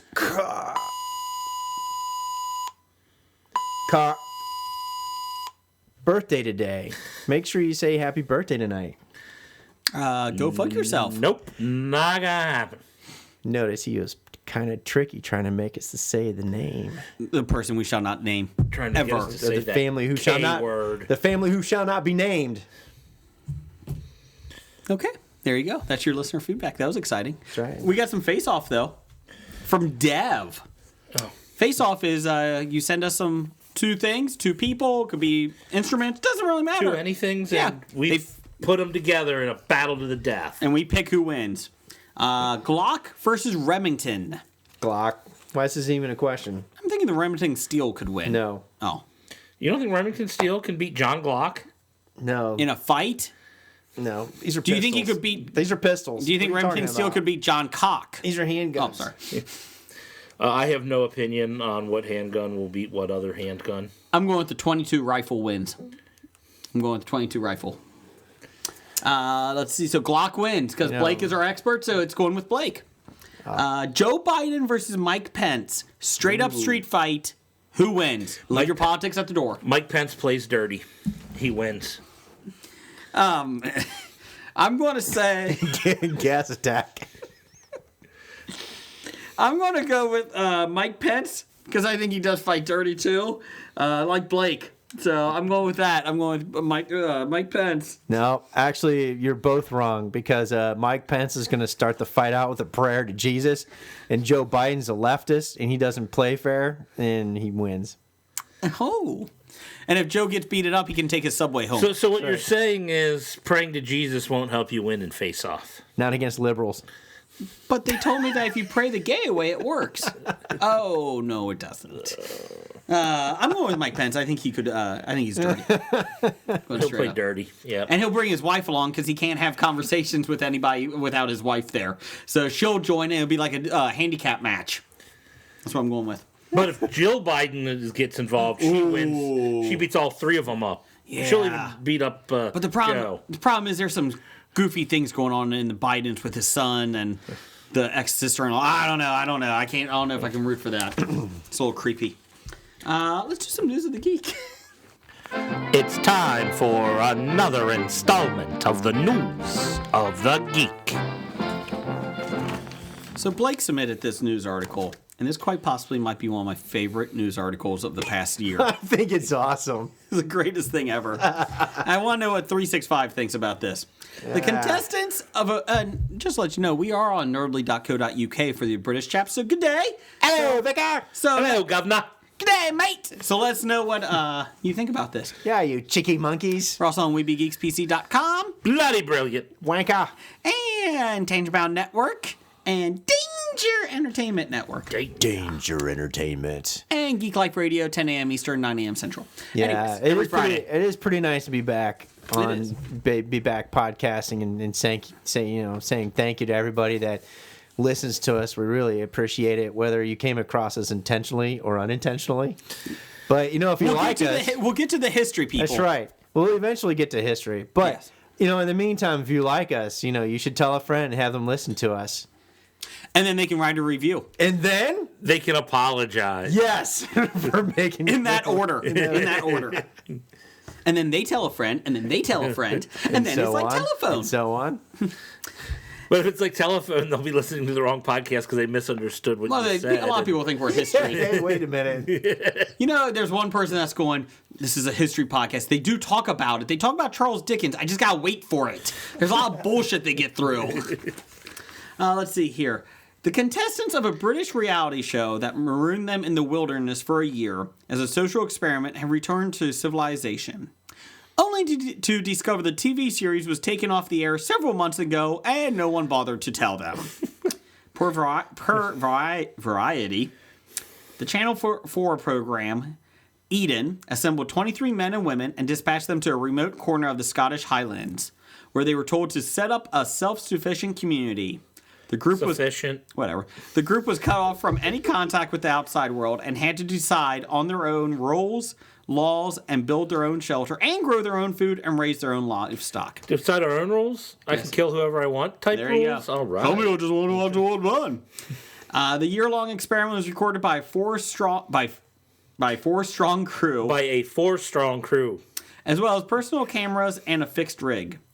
4 episodes of the show covering March, April, and May were broadcast last summer. However, ratings slipped from a 1.7 million to 800,000 in England and UK. That's not good. Hey, what's the conversion rate to American viewers? 17 people. Okay.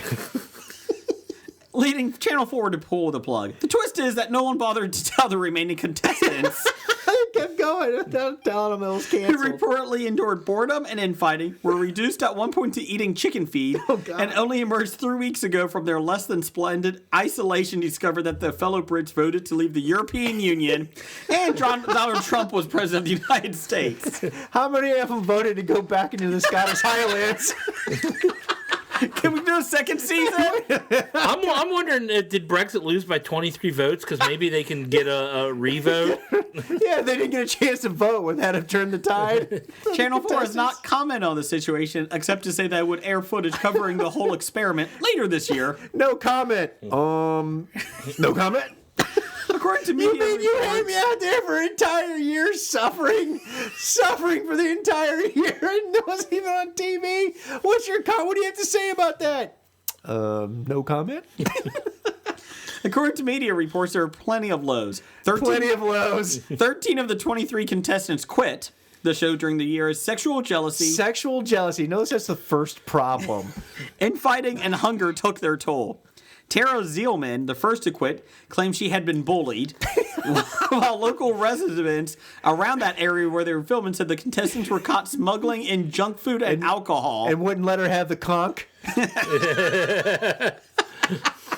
And here's the best part. Some had to go into the town and be treated by a local dentist after eating chicken feed laced with grit. See, I told you guys grits are terrible. They will ruin the British people's teeth. I actually did have grits this past weekend. It was great. Purpose? Everybody in my family made fun of me.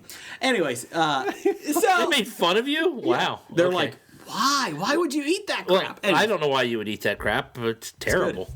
Anyways, What this do you is mean the we were greatest. canceled 9 months ago? This is the greatest story ever.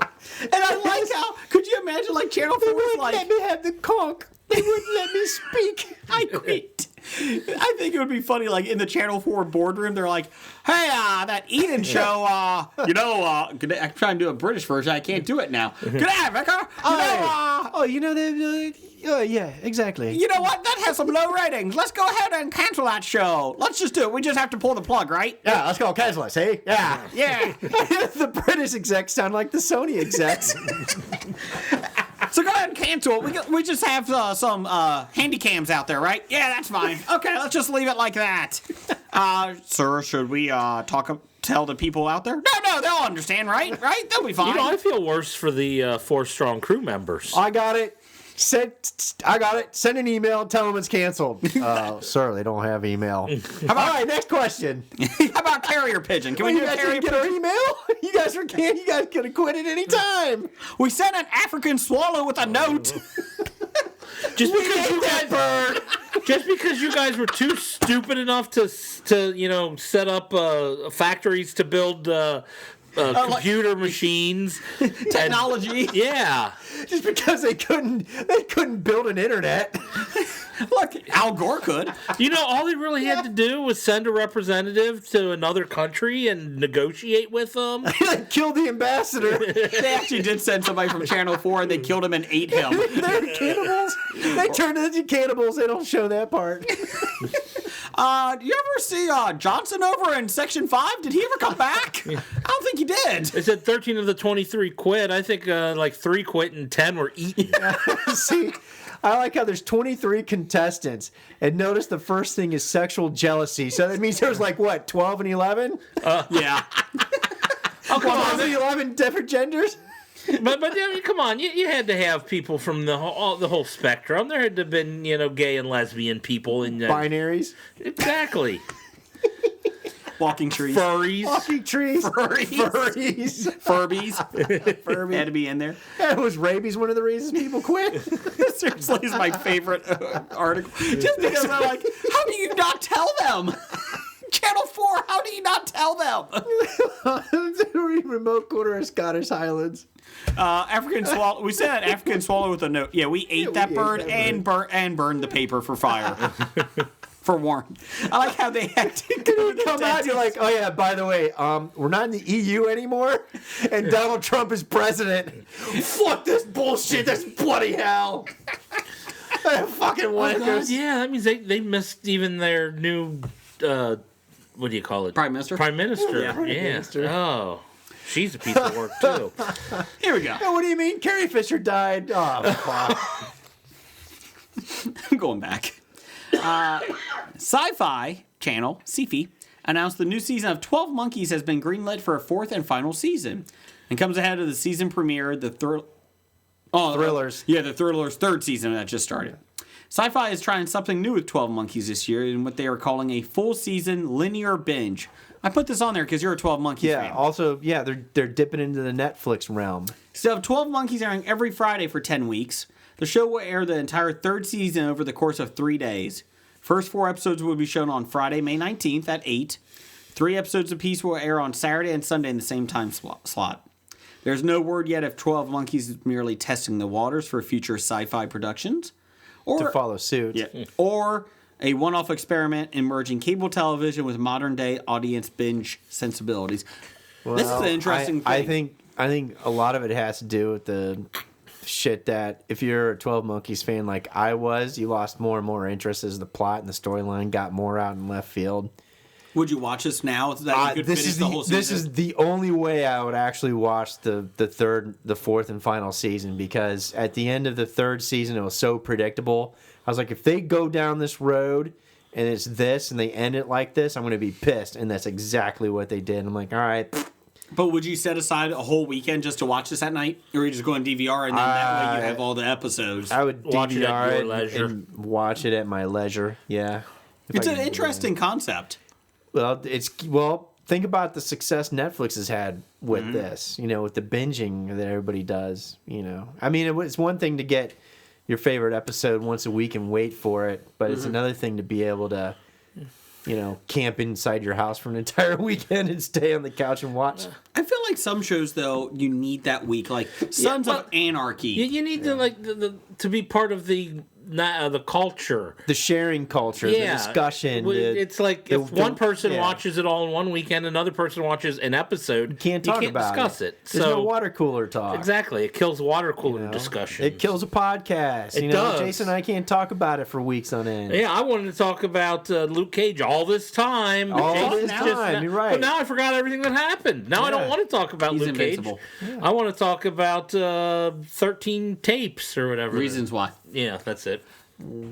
I feel like you're right with Sons of Anarchy, like when Opie died, which is the most emotional death in the series. Really? Opie? Yeah. Opie Cunningham? Little Aunt Opie B kill- Cunningham. Aunt B kill- I'm going to take your pipe. No, you want it, Opie. Bam. Opie?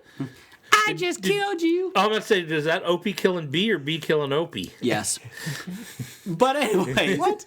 Like when he died, it was such a shock and also just like emotional draining. It's like if you watch that and then you're like, oh, I'm watching the next episode right after that. I don't feel like you can accept that. There's no completely enjoying Correct. the episode And, that you and just see, watched. see, I didn't even get that, emotional shock and drain that you did. Oh, Opie. Because I Still didn't hurts. watch it till 2 years later and I knew it was coming.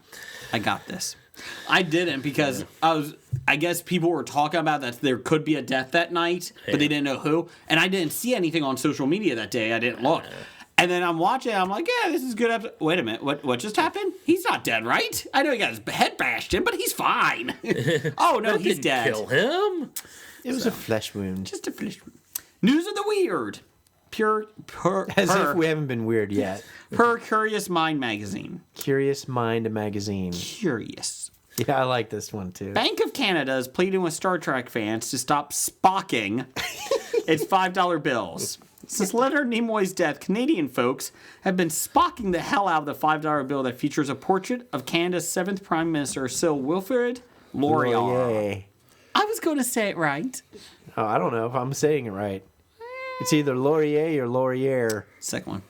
I don't know. Sir I don't speak Wilfrid Canuck. now sports on certain bills at least pointy ears, which are the signature Vulcan haircut. Oh, sorry, the signature Vulcan haircut and eyebrows, and Spock's mantra: "Live long and prosper." Actually, if you can Google this and look at Spocking Canadian $5 bills, the guy looks dead on. Oh, and look, Spock 'em. he's definitely a Vulcan.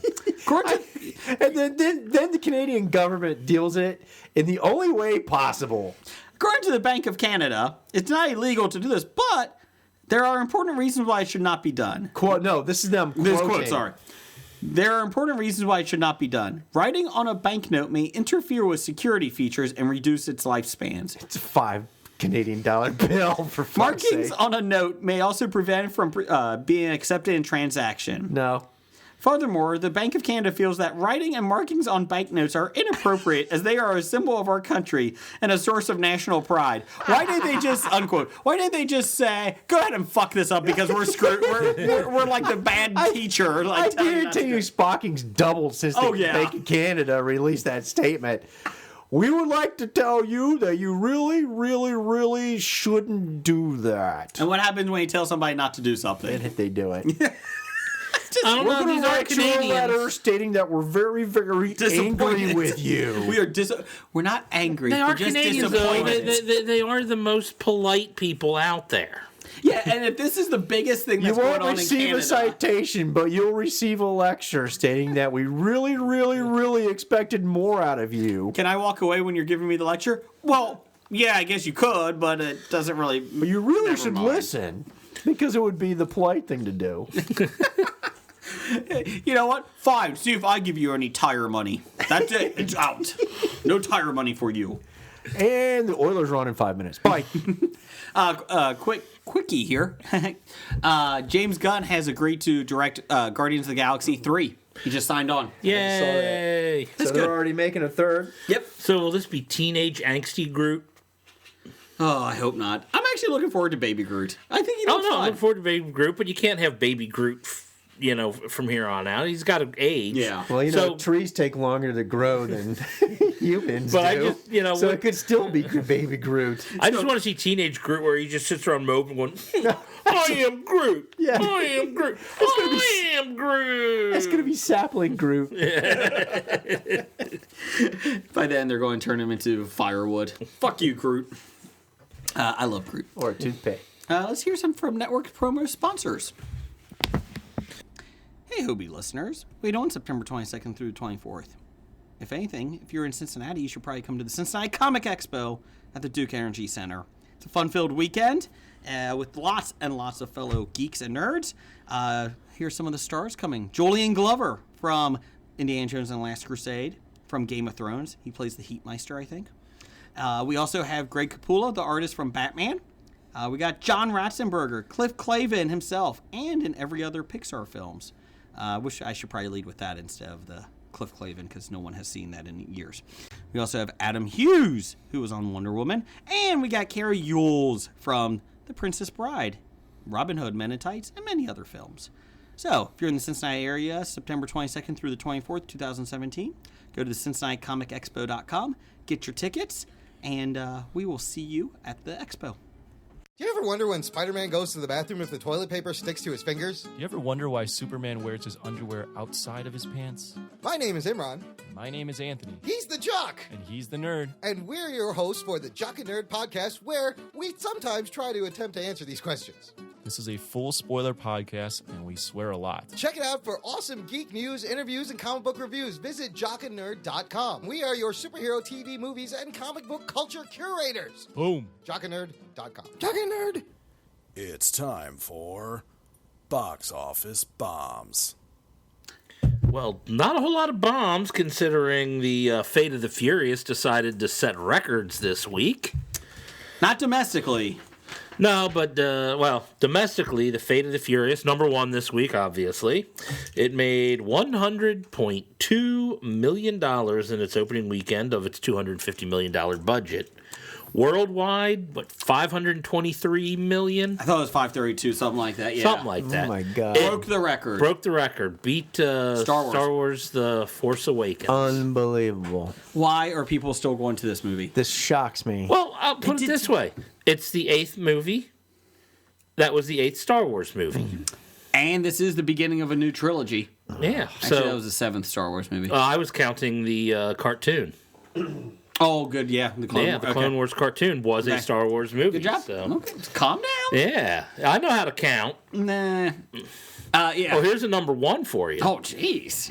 Yeah, they said this is the beginning of a new trilogy for Fast and Furious. Yes. 9 and 10 are already booked Oh God. in 2 years. God, didn't they already say they're doing 9 more or something? Yeah, it just keeps going because the one guy who Just call it Transformers without the transforming. the director That makes it and better. the director and Vin Diesel are the showrunners for it now, the franchise runners, and they have been for a while. Their good news is The Rock and Vin Diesel have put aside their feud, and Rock will be back next.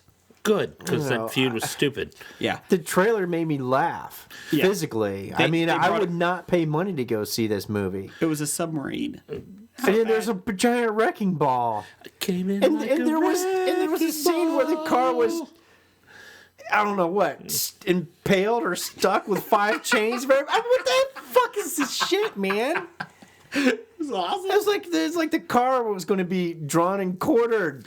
I'm Well, like, maybe that's what they were trying and, to and do. he's like, "Oh, I'm going to break out of this," and what's your name's like, "Don't do it, don't do it." And he's, "Oh, what the fuck is this shit, man?" Watch the movie and find out. No, I read the spoilers, though. It made me laugh. Because I knew that Dom, aka Vin Diesel, was not a bad guy. No, do not ruin it for me. Sorry. Oh God, really? Sorry. Predictable plot. Or wait, or did everyone call that? Insane Well, the one superhero car Letty or stunts. Lefty or Liddy or Titty Lito or whatever. or Lummy or the Lixick one or female who Mixelplick who was or- killed in episode 4 or whatever, movie 4. Yeah. She came back in 5 or 6, and I was like, oh, okay, why? And then I was Was that reading. Michelle Rodriguez? Yeah, and the reason why she came back, she had amnesia, and I'm like, oh dear God, really? We're doing this? Oh, daytime she soap? thought she was dead. They faked that she was dead. She came back as a bad guy, and it's because she had amnesia. I'm like, oh dear God. Oh. Yeah. So. So amnesia makes you bad. And Jason Statham is officially part of this franchise going forward too. Yep. If we can get Trump Mm-hmm. elected, I guess the Fate and Furious could be #1 at the box office and break records too. going to happen. Worldwide. Because it serves the same group of people. Charlize Theron looks like she's going to be the main bad guy. They said she is the Thanos of the Fate of the Furious franchise, Oh, and that'd be kinda I'm not cool. kidding. Anytime You Charlize know- Theron can play bad, Yeah. I kind of like it. I the was big about baddie. to say, She was I'm a pulling the huge string. fan of Charlize Theron. I mean, I can't get me enough of Charlize.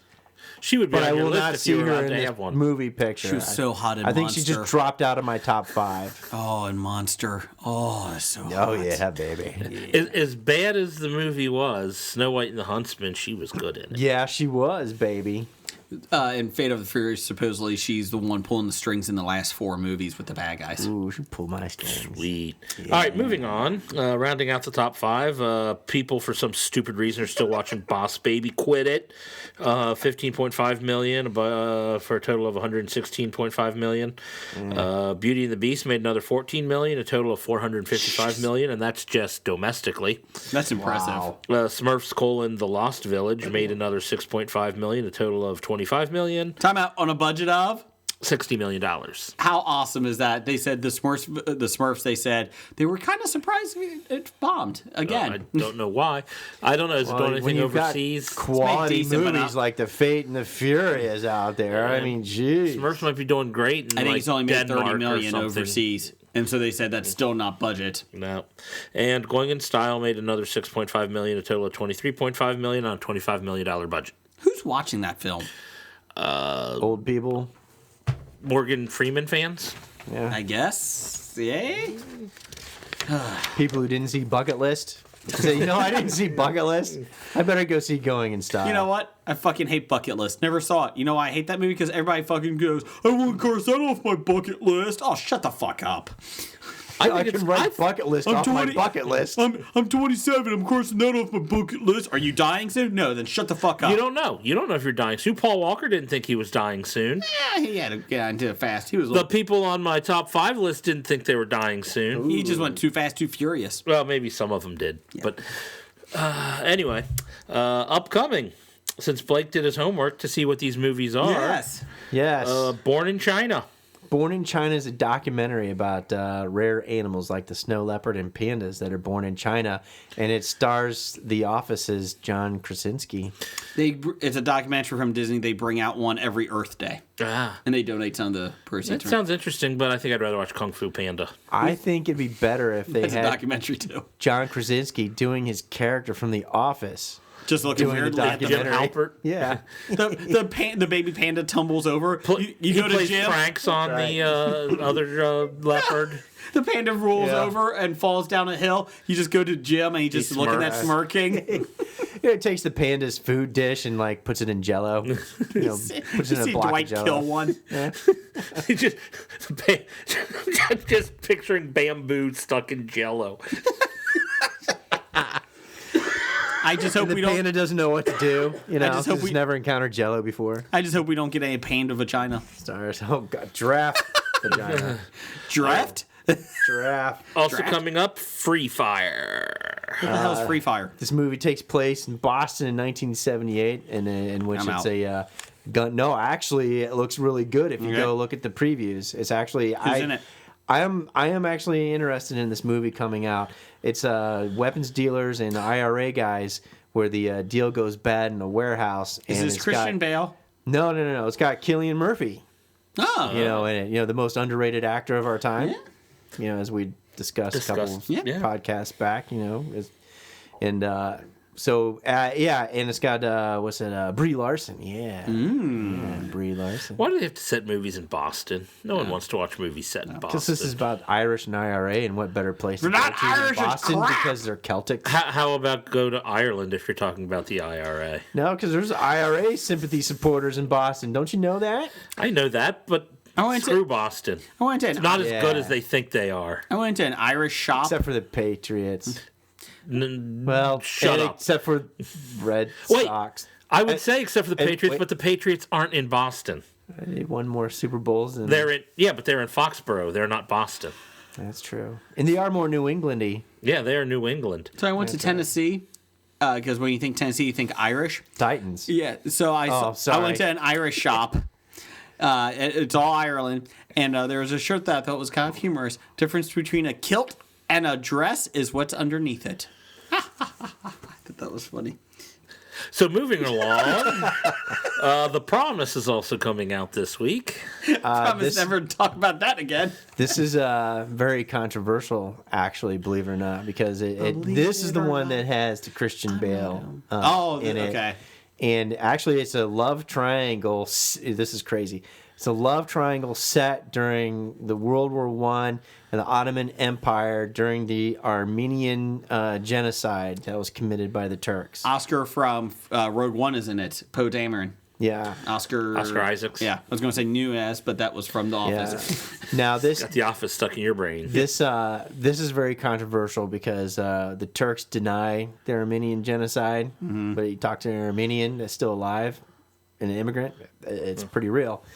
But it's amazing because when this first posted, you can go to imdb.com and read about it or read about it online. When it first posted, all of a sudden there are like thousands of negative reviews about the movie came out, and it hadn't even previewed yet.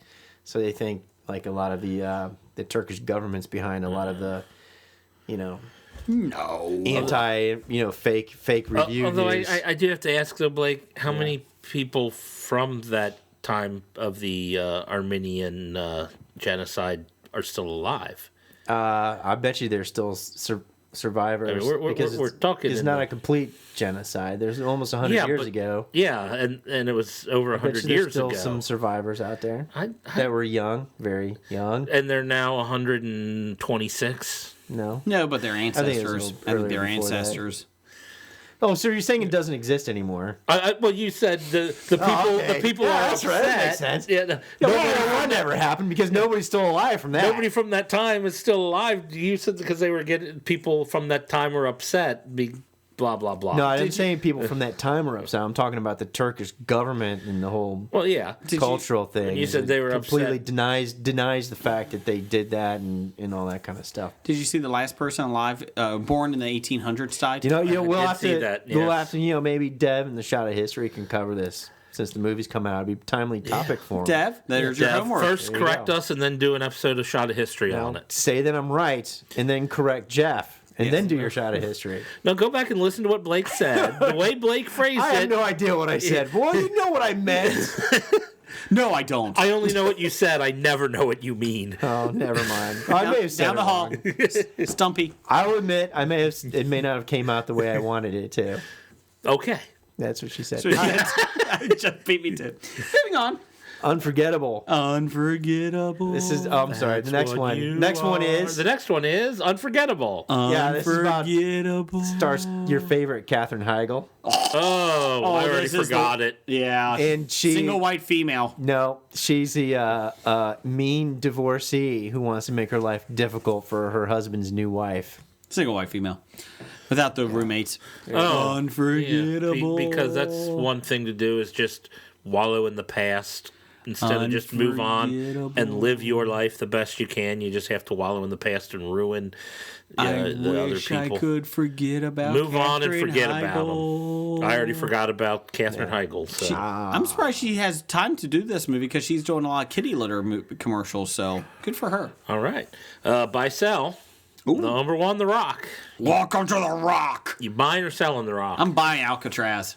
I think we mean Dwayne Johnson. Oh, Dwayne Johnson. Yeah, I'm buying him because you know what? He's the sexiest man alive. Right now I'm selling him. I think he is at the highest he will ever Saturation. be. I will sell now, and then when he starts plummeting, maybe buy back in. But right now I'm selling. But he's got Dwayne the Johnson. remake of Jumanji coming. Exactly. After that bombs, a couple other bombs, when he's no longer the highest paid actor in Hollywood, might want to start looking into then buying back in. Blake, what are you doing? Buying or selling? I agree with Jeff. He's at the top. You sell high, and then you buy low. So I would sell him and move him into a safer, more reliable stock. Okay. You know that's not going to dive sometime soon. Exactly. And then like a Vin when he's- Diesel stock. Yeah, and when he's down low, we'll buy him again because there's always a resurgence. He'll have to do like some WWE cameos to boost his popularity again. If you smell la la la la what The Rock is cooking. Smell what the Rock is cooking. So buy or selling Vin Diesel. He failed with Triple X 2 or 3, whatever one he came back for. That was 3. Now, if there's a peak and valley stock, this is Yeah. Vin Diesel. Sell them right after a Fast and Furious come out, There you go. Sell him now. and then buy before the next one comes out. I agree with you. Yeah, when the next Martian Chronicle or whatever the hell he. Martian Chronicle. Yeah, what's the guy he plays? The Martian Chronicle dude. The guy that's blind, he can't see anything on alien worlds. The Riddick Chronicles the of Riddick. Chronicles of Riddick. It's been a long time since that I guy. smelled beautiful. Yeah. Great film. Yeah, I agree with you on that one. Let's just, Because obviously it's not going to be Navy SEAL Daddy Daycare or whatever the hell he did movie. Whatever the hell movie that was. I want to see that now. Navy SEAL Daddy Daycare. I want to see that. Was his former Navy Special Force? I forgot the name of that one because Daddy Daycare was Pacifier. The okay, Pacifier. Yeah, that's what God, I I have pointless knowledge. Yeah, you know that movie's coming out next. Oh, I hope the so. next Pacifier. So you Didn't better they already sell make now. a Pacifier too? Didn't they already do I'm a sure they sequel? did. I can look that up for you. Well, please do. But in the meantime, I think we're going to move on to our top 5. Unforgettable.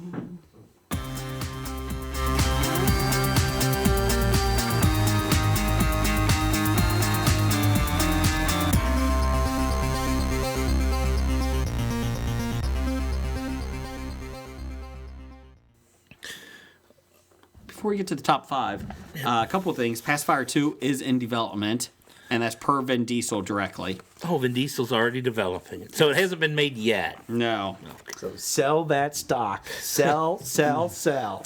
And also, just to let you guys know, some Cincinnati Comic Expo information. They on the Saturday night, September 23rd, they always have a geek prom dance, and it's kind of fun. If you get the VIP tickets, you can get in, I believe, for it.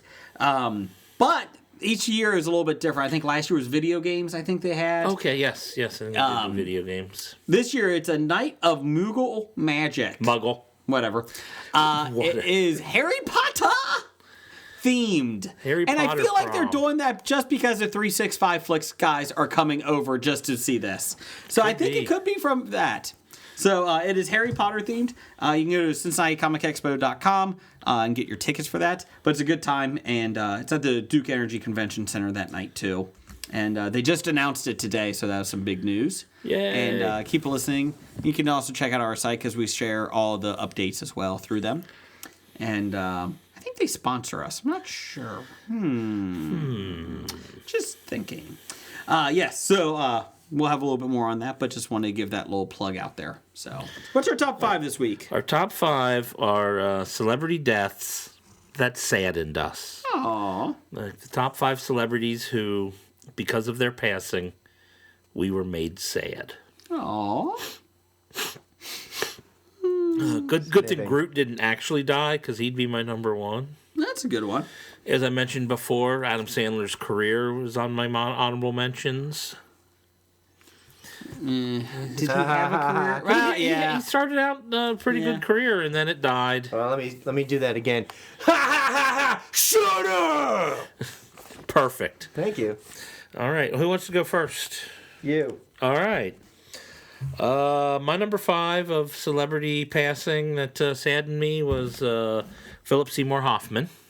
I think he is, or was, an incredible actor and one of the best actors of this time. And pretty much everything he did, except for like Along Came Polly, was like great, and he was great in them. Mm-hmm.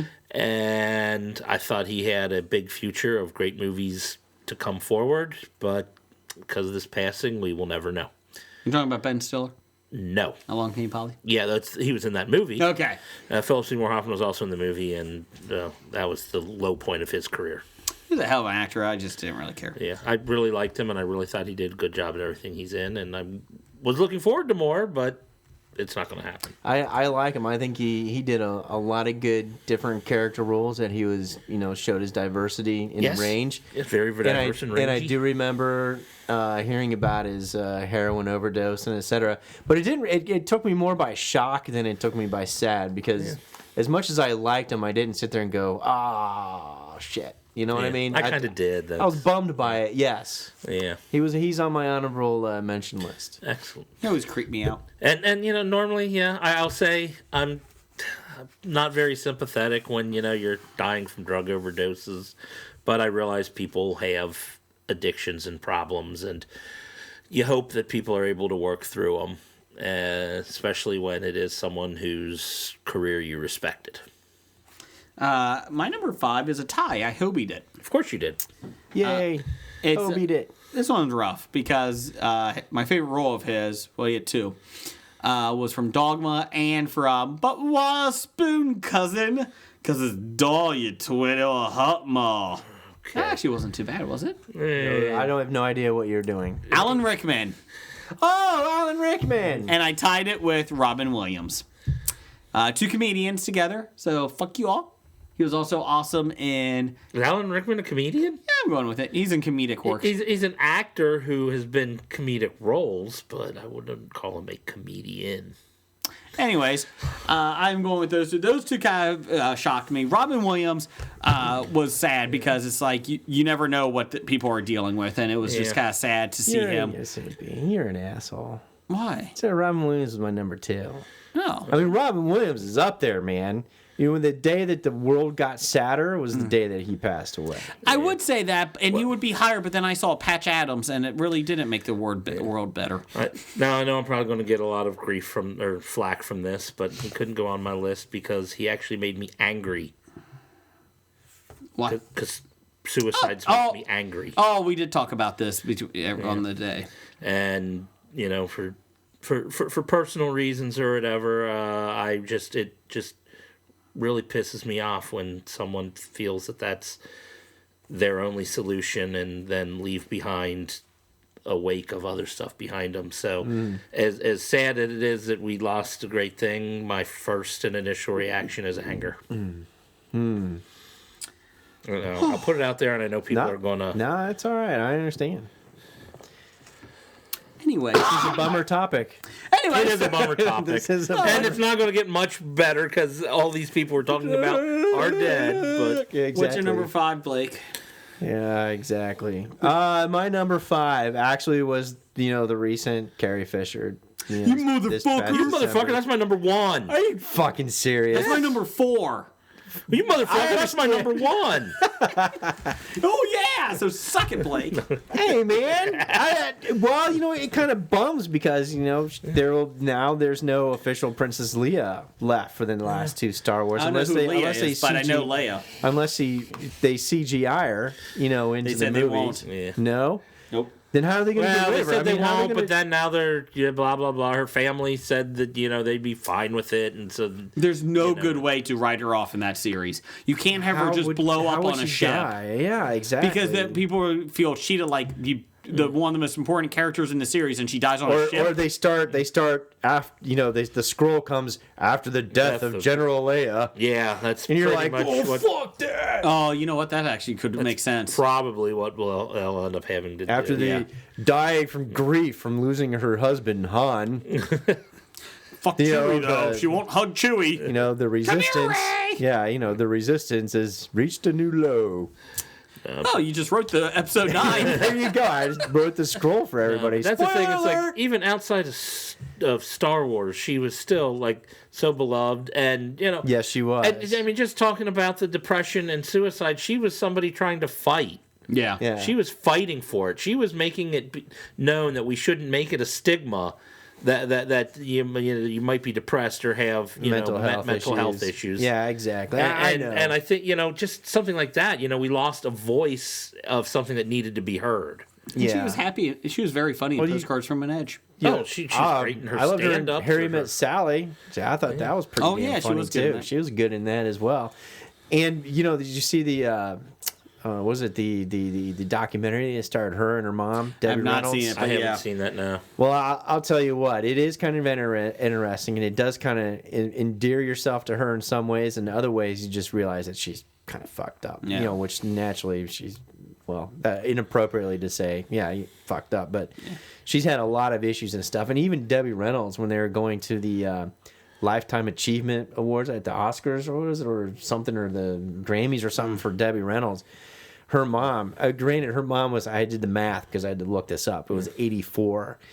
And even then, I mean, there are points in times where I think her mom was just stoned to the gilly and didn't know what the hell was going on. Mm-hmm. And then there were moments of clarity when it seemed like that she had sobered up or whatever, and she knew, her mind was pretty acute. But at the time that is like, oh, this is really nice and endearing, and you get to see Carrie and Debbie Reynolds, and there are moments when you're watching that documentary, you're just like, oh man, it's kind of like a train wreck, and they kind of understand it too, So that's my opinion. Well, what's your number 4?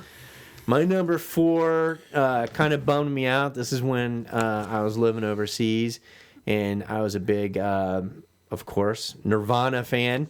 The news, the Kurt Cobain suicide, which was going to upset Jeff. But I'll tell you what, it was April 1994, and I remember Alleged that, suicide. and I was like, and for like our age, well, my age, kind of maybe yours. I mean, this was our first big music death in a couple decades since I guess it was the in thing to do in the 60s, To die at 27. Die at 27, Janis Joplin, Chicken Bone. Hendrix, Doors, what's his name, Morrison. No, but this was the first big one, and I sat there and I'm like, man, that sucks, and you can see like they were canceling concerts because of his problems and mental health issues and drug abuse, and if you watch the montage of Heck, which was produced by Francis Bean. Come out. Montage of Heck. Yeah, it was. You don't want to see two stone people who have no clue off their ass just recording themselves. That was him and Courtney basically. But it gives you some insight and stuff too. But I'll tell you what, after I learned about the death and I listened to In Utero again, and I thought to myself, how the fuck did nobody see him killing himself when you're listening to the songs and the lyrics of this album? It was coming. It was right there for you. I didn't put any music people down, and it's not because they affect me, but not too much because I just don't know music that well. Yeah. And so I never, like Kurt Cobain, I remember I was outside when he died. My mom came out and said, hey, Kurt Cobain died. And I was playing football in the streets with other kids and that. I was like, oh, okay. Like it had no effect on me because I was never into music, and but I can see why Kurt Cobain is up there for a lot of people. And it is, and what a lot of people need to understand, you look back and look at that era now, just how he and Nirvana changed the music scene with Smells Like Teen Spirit and everything that came afterwards. And, you know, there are some detractors like, oh, fuck Kurt Cobain. But, you know, if you actually think about it, a lot of what they did, and Butch Vig producing their albums and stuff. Well, Dee Snider has come out and said that when they heard the sound of, you know, Pearl Jam and that, and the look and everything, they said, or Nirvana, I'm sorry, Nirvana. He said, we're fucked. Our era's over. And it was good because I really hated that era. Well, I didn't hate it. I should say you were happy to see it I go. was not a big hair band fan era music. But November Rain. But I liked Van Halen and some Guns N' Roses and stuff. But otherwise, I just, you know. The Cold November And Def Leppard. Def Leppard, oh, Jesus. And Dokken and Poison and Rat. Oh, my God. And you loved Cinderella and Slaughter and Firehouse. Gosh. Please. My number 4. I was listening to Echo and the Bunnymen and The Cure, and you know. Yeah, well, you're one of them. Getting made fun of because I was listening to them. I would love to see you in the goth era in high school. Yeah. I don't care. Shut up. I don't care. Although I do have to say, the biggest reason I couldn't put Kurt Cobain on the list is because he killed himself. No, with his passing, it made the Foo Fighters possible. And the Foos are probably one of my favorite bands of all time. And they almost, I don't think they wouldn't have been around. They if almost Nirvana ceased continued. existing too early in the stages No, they did. there because it was just a project that he wasn't even planning on continuing. And he went on tour playing guitar with oh crap, the name escapes me. Queens of the Stone Age. Yeah, they big played band. drums. Yeah. But until his guys that were in Foo Fighters says, "Hey man, are you in that band or are you in this band?" No, they didn't. They let him be whatever band he wants to be in. No, they came to a head. I saw it on TV. Down the hall. I saw it on MTV. On Canadian I saw Podcast the documentary. On Drumbeat. Now, what's his name pressured him back into the band because he was pissed off. He's Taylor like, are you in the Hawkins? Foo Fighters or are you in that band? Loves him He in could be in whatever band he wants to be in. But you know, Loved he was, him in Twilight. but he was doing that post Nirvana. I did this. Now I'm floating around, and I need until he got direction. And then when he got direction with the Foo Fighters, he went all in, and became the greatest band of the 2000s. Anyways, this is not a rock band top 5. My number 4 was Carrie Fisher. What was yours, Jeff? Let's No, see. you're fine. Music. My number I could 4 talk is about my this shit for hours. is my sports hero. Yeah. Tony Gwynn. Oh. Passing of Tony Gwynn, he was what I considered to be... Damn you, God. Why didn't you take Chris? Chris Gwynn. His son. His son? No, his son is Tony Gwynn Jr. Yeah, I think it was his brother. Brother. I had his son on my fantasy baseball team for 1 year. Tony Gwynn Jr.? Yeah. It didn't work out well, But, did it? No. Tony Gwynn is what I consider like the ultimate type of person you would want your hero to be as far as a sports celebrity. He was great at the game. He was the best hitter of his generation. The only and guy probably that more. I knew who can turn a triple into a single. Yes, exactly. You never see me play softball. You're right. But he was also, an incredibly good person, an incredibly loyal person. He was loyal to his fans in San Diego when they were dismantling the team. He said, well, these are my fans. I don't want to leave because these fans deserve to have did he die people of? here.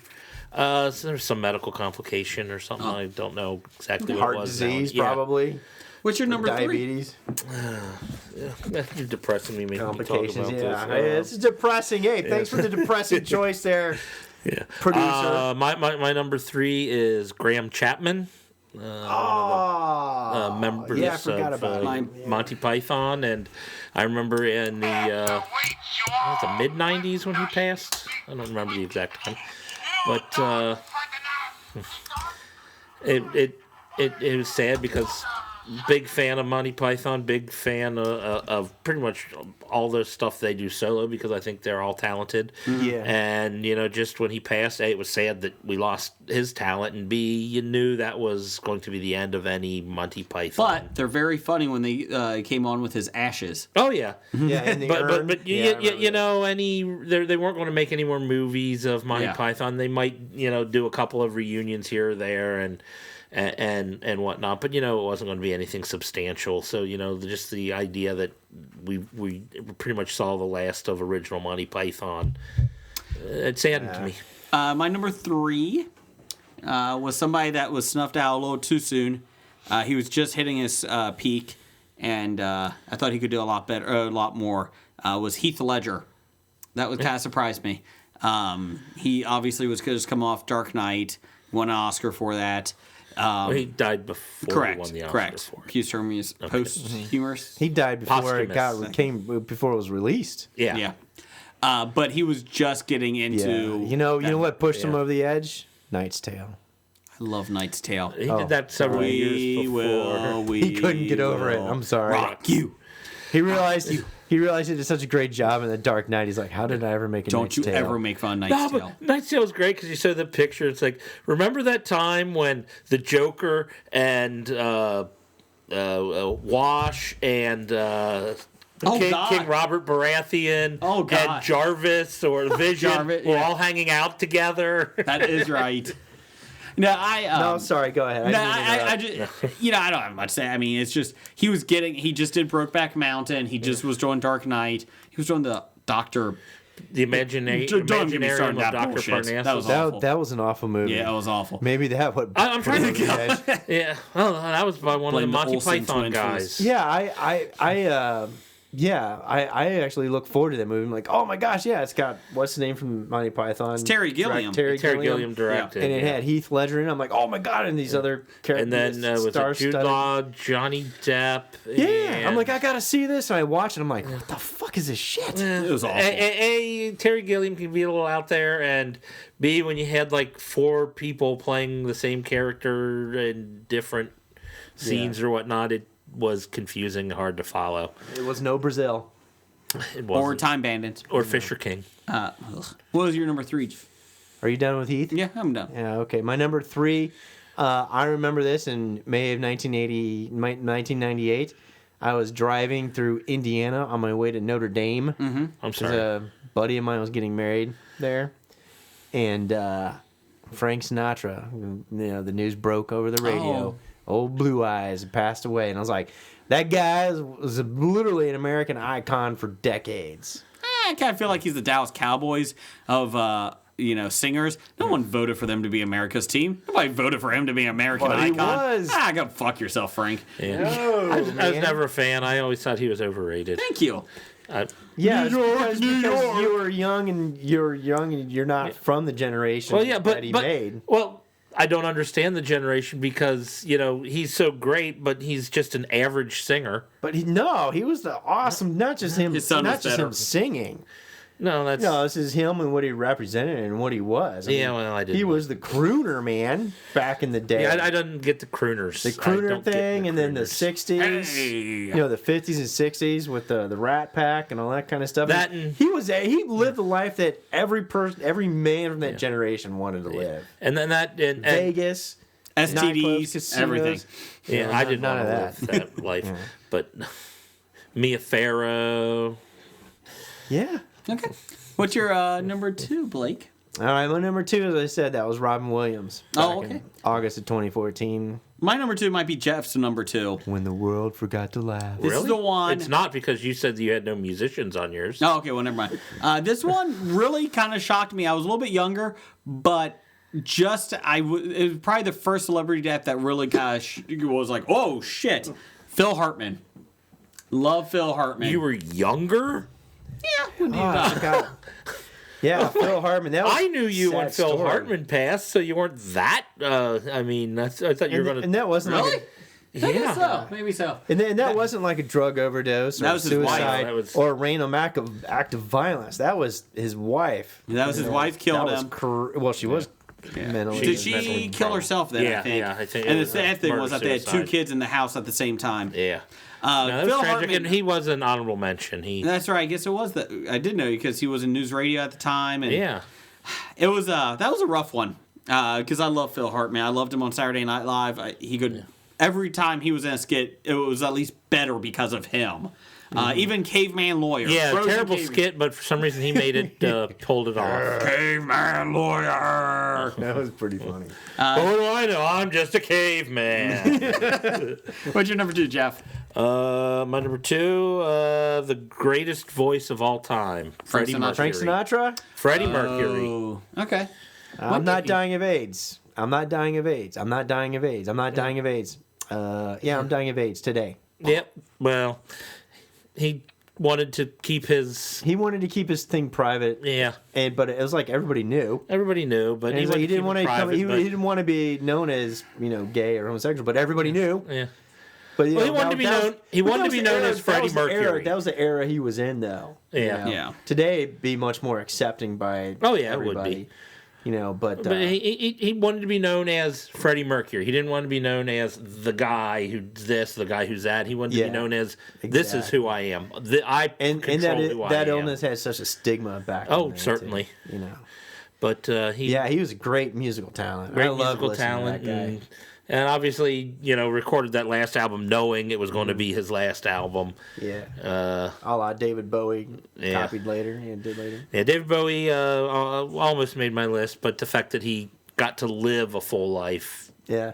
is- Dying of natural causes and living a full life doesn't kind of make the top 5 celebrity deaths as sad to you as more as effective as those who untimely. I think the untimely ones though just sadden me more. Yeah. Because there's potential that's lost. What's your number 1? My number 1 was Carrie Fisher. Okay. My number 1, this could be a little interesting. And I'm not kidding. This still affects me today, and it pisses me off. Pete Rose's Hall of Fame bid. Oh, God. That does piss me off. We celebrated the death of that. Chris Benoit, the wrestler, who killed his son and his wife.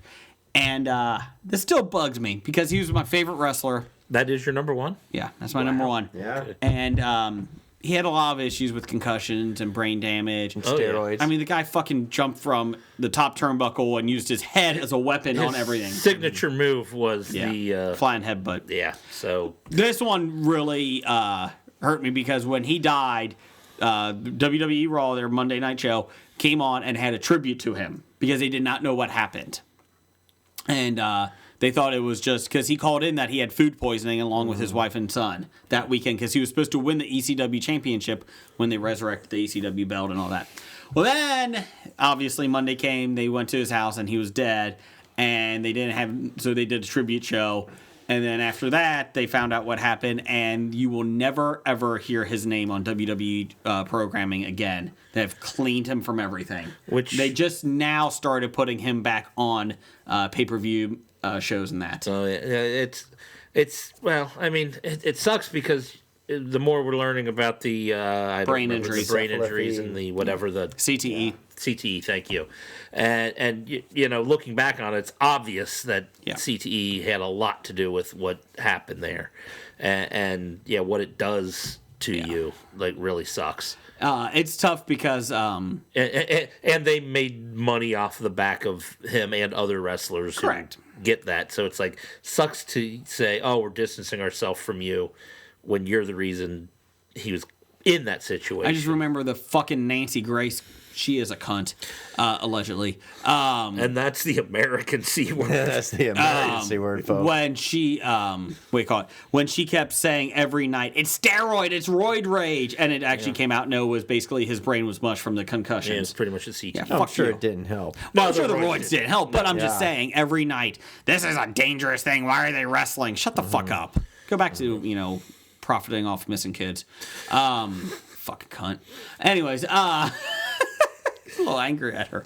Anyways, allegedly. But yeah, how do you Benoit feel, thing. Jason? How do you Benoit feel? hurt me. Still does to this. It's tough to even watch his matches because he was so good and he has so many good matches and it's just tough to watch. So, what's your number 1, Blake?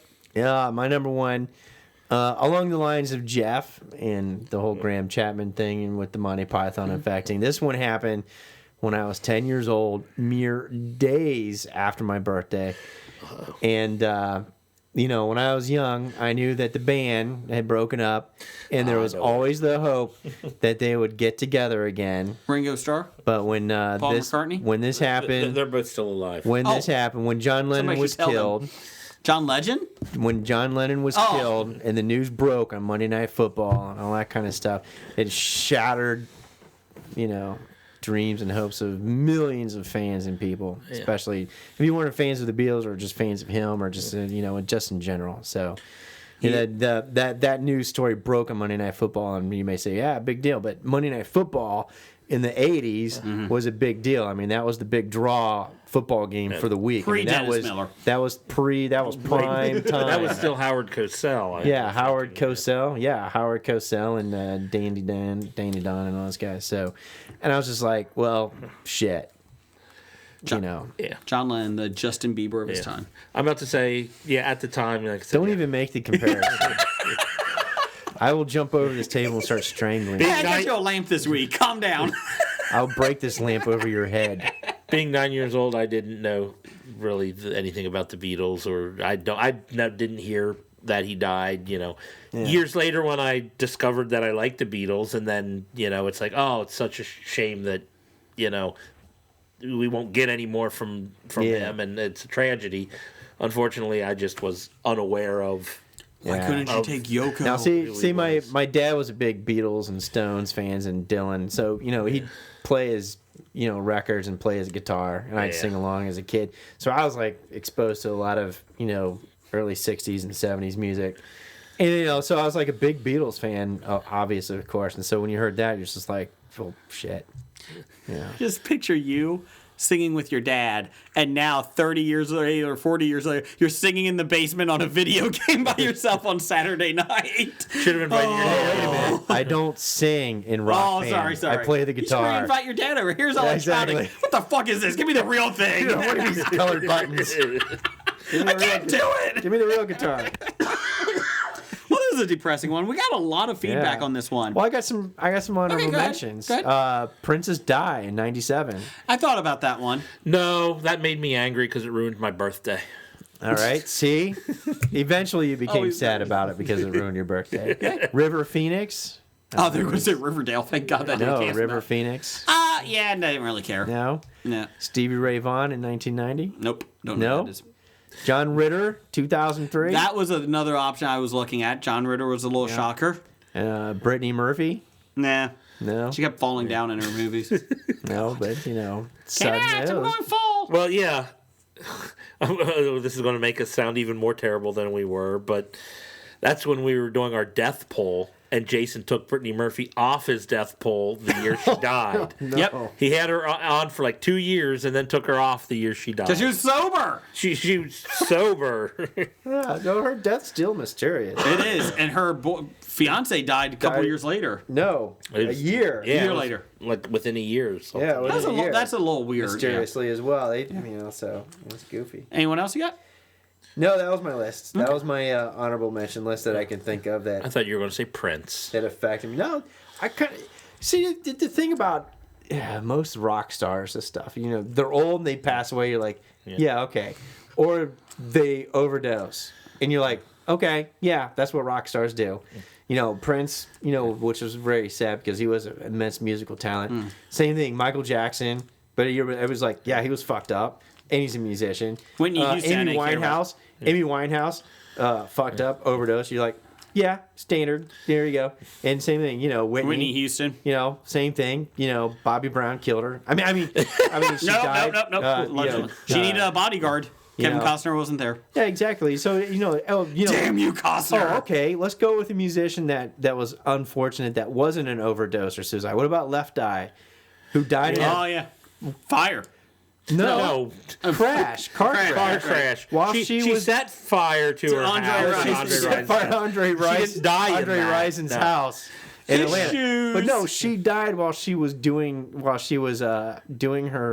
charity work in Central America, right? Yeah, that's right. Left Eye Lopez, She know. put the eye patch on the wrong eye. Yeah, and then the only other thing is like you can think is like what maybe Selena, the Yeah. you know, Yeah. the Latin American. I'm just She saying. who was she was murdered, Aaliyah? wasn't she? Yeah, she was murdered by her- a crazy stalker fan. Yeah, her you know, fan, that's sad. who was in charge of her fan club. Yeah, Aaliyah. I didn't even know she was dead. Oh, Leah, I forgot about that no, one. I saw the list. She popped up. And I'm like, Oh. dude, She was just dead? did Romeo Must Die, and that was supposed to be her breakout role. Like people thought she could actually act after I that. think she had already passed when Queen of the Damned movie yes, came out. yes. And it's like, oh, I wish the movie was so much better because you want something good, you know. To remember you All I'm by. saying Yeah. with Whitney is Costner had one job to do, and he failed. He failed. Thank you, Tim. Chris Richardson from 365 had Robin Williams, number 5. Caroline Aherne, British actress, writer, and director. Yeah, we're Americans. We don't know who the fuck that is. 3 was James Gandolfini. Yeah, 2, a lot of people were upset about that. 2 was Carrie Fisher. Yeah. 1 was Alan Rickman. Honorable with a U. I love you, British.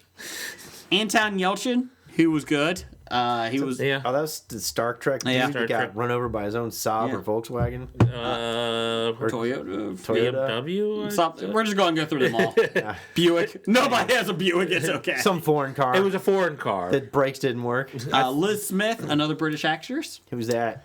A She's British actress. Well, I wish he would give us references for this. He did. It's British called actress. IMDb. I mean, I'm lazy American. I don't want to look it up. Just tell me. Jason Brown from the Best of the Worst podcast. Hello, Vickers. Hello, Vicar. He's American. He had Chris Farley. Wanker.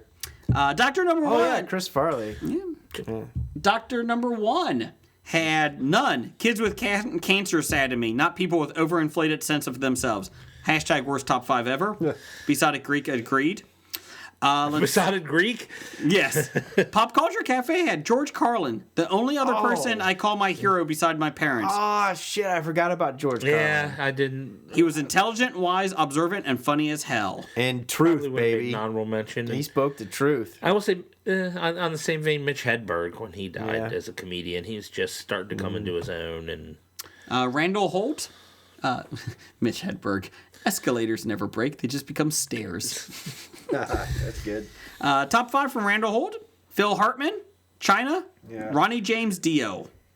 That's only 3. like a rainbow in the dark. Besotted Geek actually did have one. I'm waiting for the day when a busload of beep driven by Kevin James goes off a cliff. I will save my grief for then.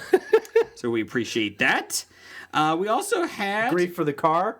Yes. Yeah, that was a good bus. That was a great bus. Let's see here. Kevin Hallidan had Chris Benoit. He had that one is his only one actually. It looks like Joe Keaton had Mitch Hedberg, Oh, I didn't see Scott Weiland, Weiland. Chris Farley, Paul Walker, and Kurt Cobain. Number 1. Chris Richardson actually had another one. He said China. He forgot all about China. The person, not the country. Oh, I thought we were mourning the 2 billion people. Imrad Javid from. Jock and Nerd. He said very sad. Top 5. He had Robin Williams, Michael Jackson, Fife Dog from A Tribe Called Quest, Prince, and Phil Hartman. Let's see here. Sean Kuhn from Pittsburgh Nerd. He had Alan Rickman, David Bowie, Carrie Fisher, Tony Scott, the director. I forgot about him. Number 1, Heath Ledger. Let's see. Anthony McGuire had a new one here. Jeff Buckley, Carrie Fisher, Jeff Hanneman. Who does Jeff Hanneman? Don't Sounds familiar, but I recognize don't that know. name. Now you're gonna make me look Prince that one up. and Rick Mayall. Oh, Rick Mayall, British actor, comedian. Probably most known in this country for The Young Ones, if you remember that TV show. No. Yeah, I remember that. Yeah. Well, you should watch it. Yeah. Go back, find it, Jay. Watch it. Okay. Remember, it's from the mid '80s, so Yeah. it's got that sensibility. But it was hilarious, and I know he's done some other things. Yeah, talking about Imran's list about five dog. Oh, from Yeah. Tribe Called Quest. Yeah, for Tribe Called Quest. A couple months ago they were back on, was it SNL? Yes. And Yeah. you know what's weird is watching a 50-year-old Q-tip rap. Oh yeah, I didn't think those guys are that age now. Yeah, it was pretty depressing, but yet entertaining at the same time because that's Q-tip. That's his voice. But damn, he looks old. They didn't do too bad. No, I I remember actually that show. did very well. So yeah, there's your top 5. Sorry, it was depressing. Bad idea of the week, number 672. Never to do another celebrity death top 5 list, because that was depressing. And never eat bologna and whipped cream. Oh, that's number 38. Oh, okay. It's a 2-for-1 special. Yeah. We will be back next week, and Roger says goodbye. Goodbye. From Walking Dead to Talking Heads, from comic books to TV sets, there's a history of not so bad. There's the history. It's the history of bad, so bad. The history of bad, it's bad. History of bad ideas. Podcast. You were listening to Hobie.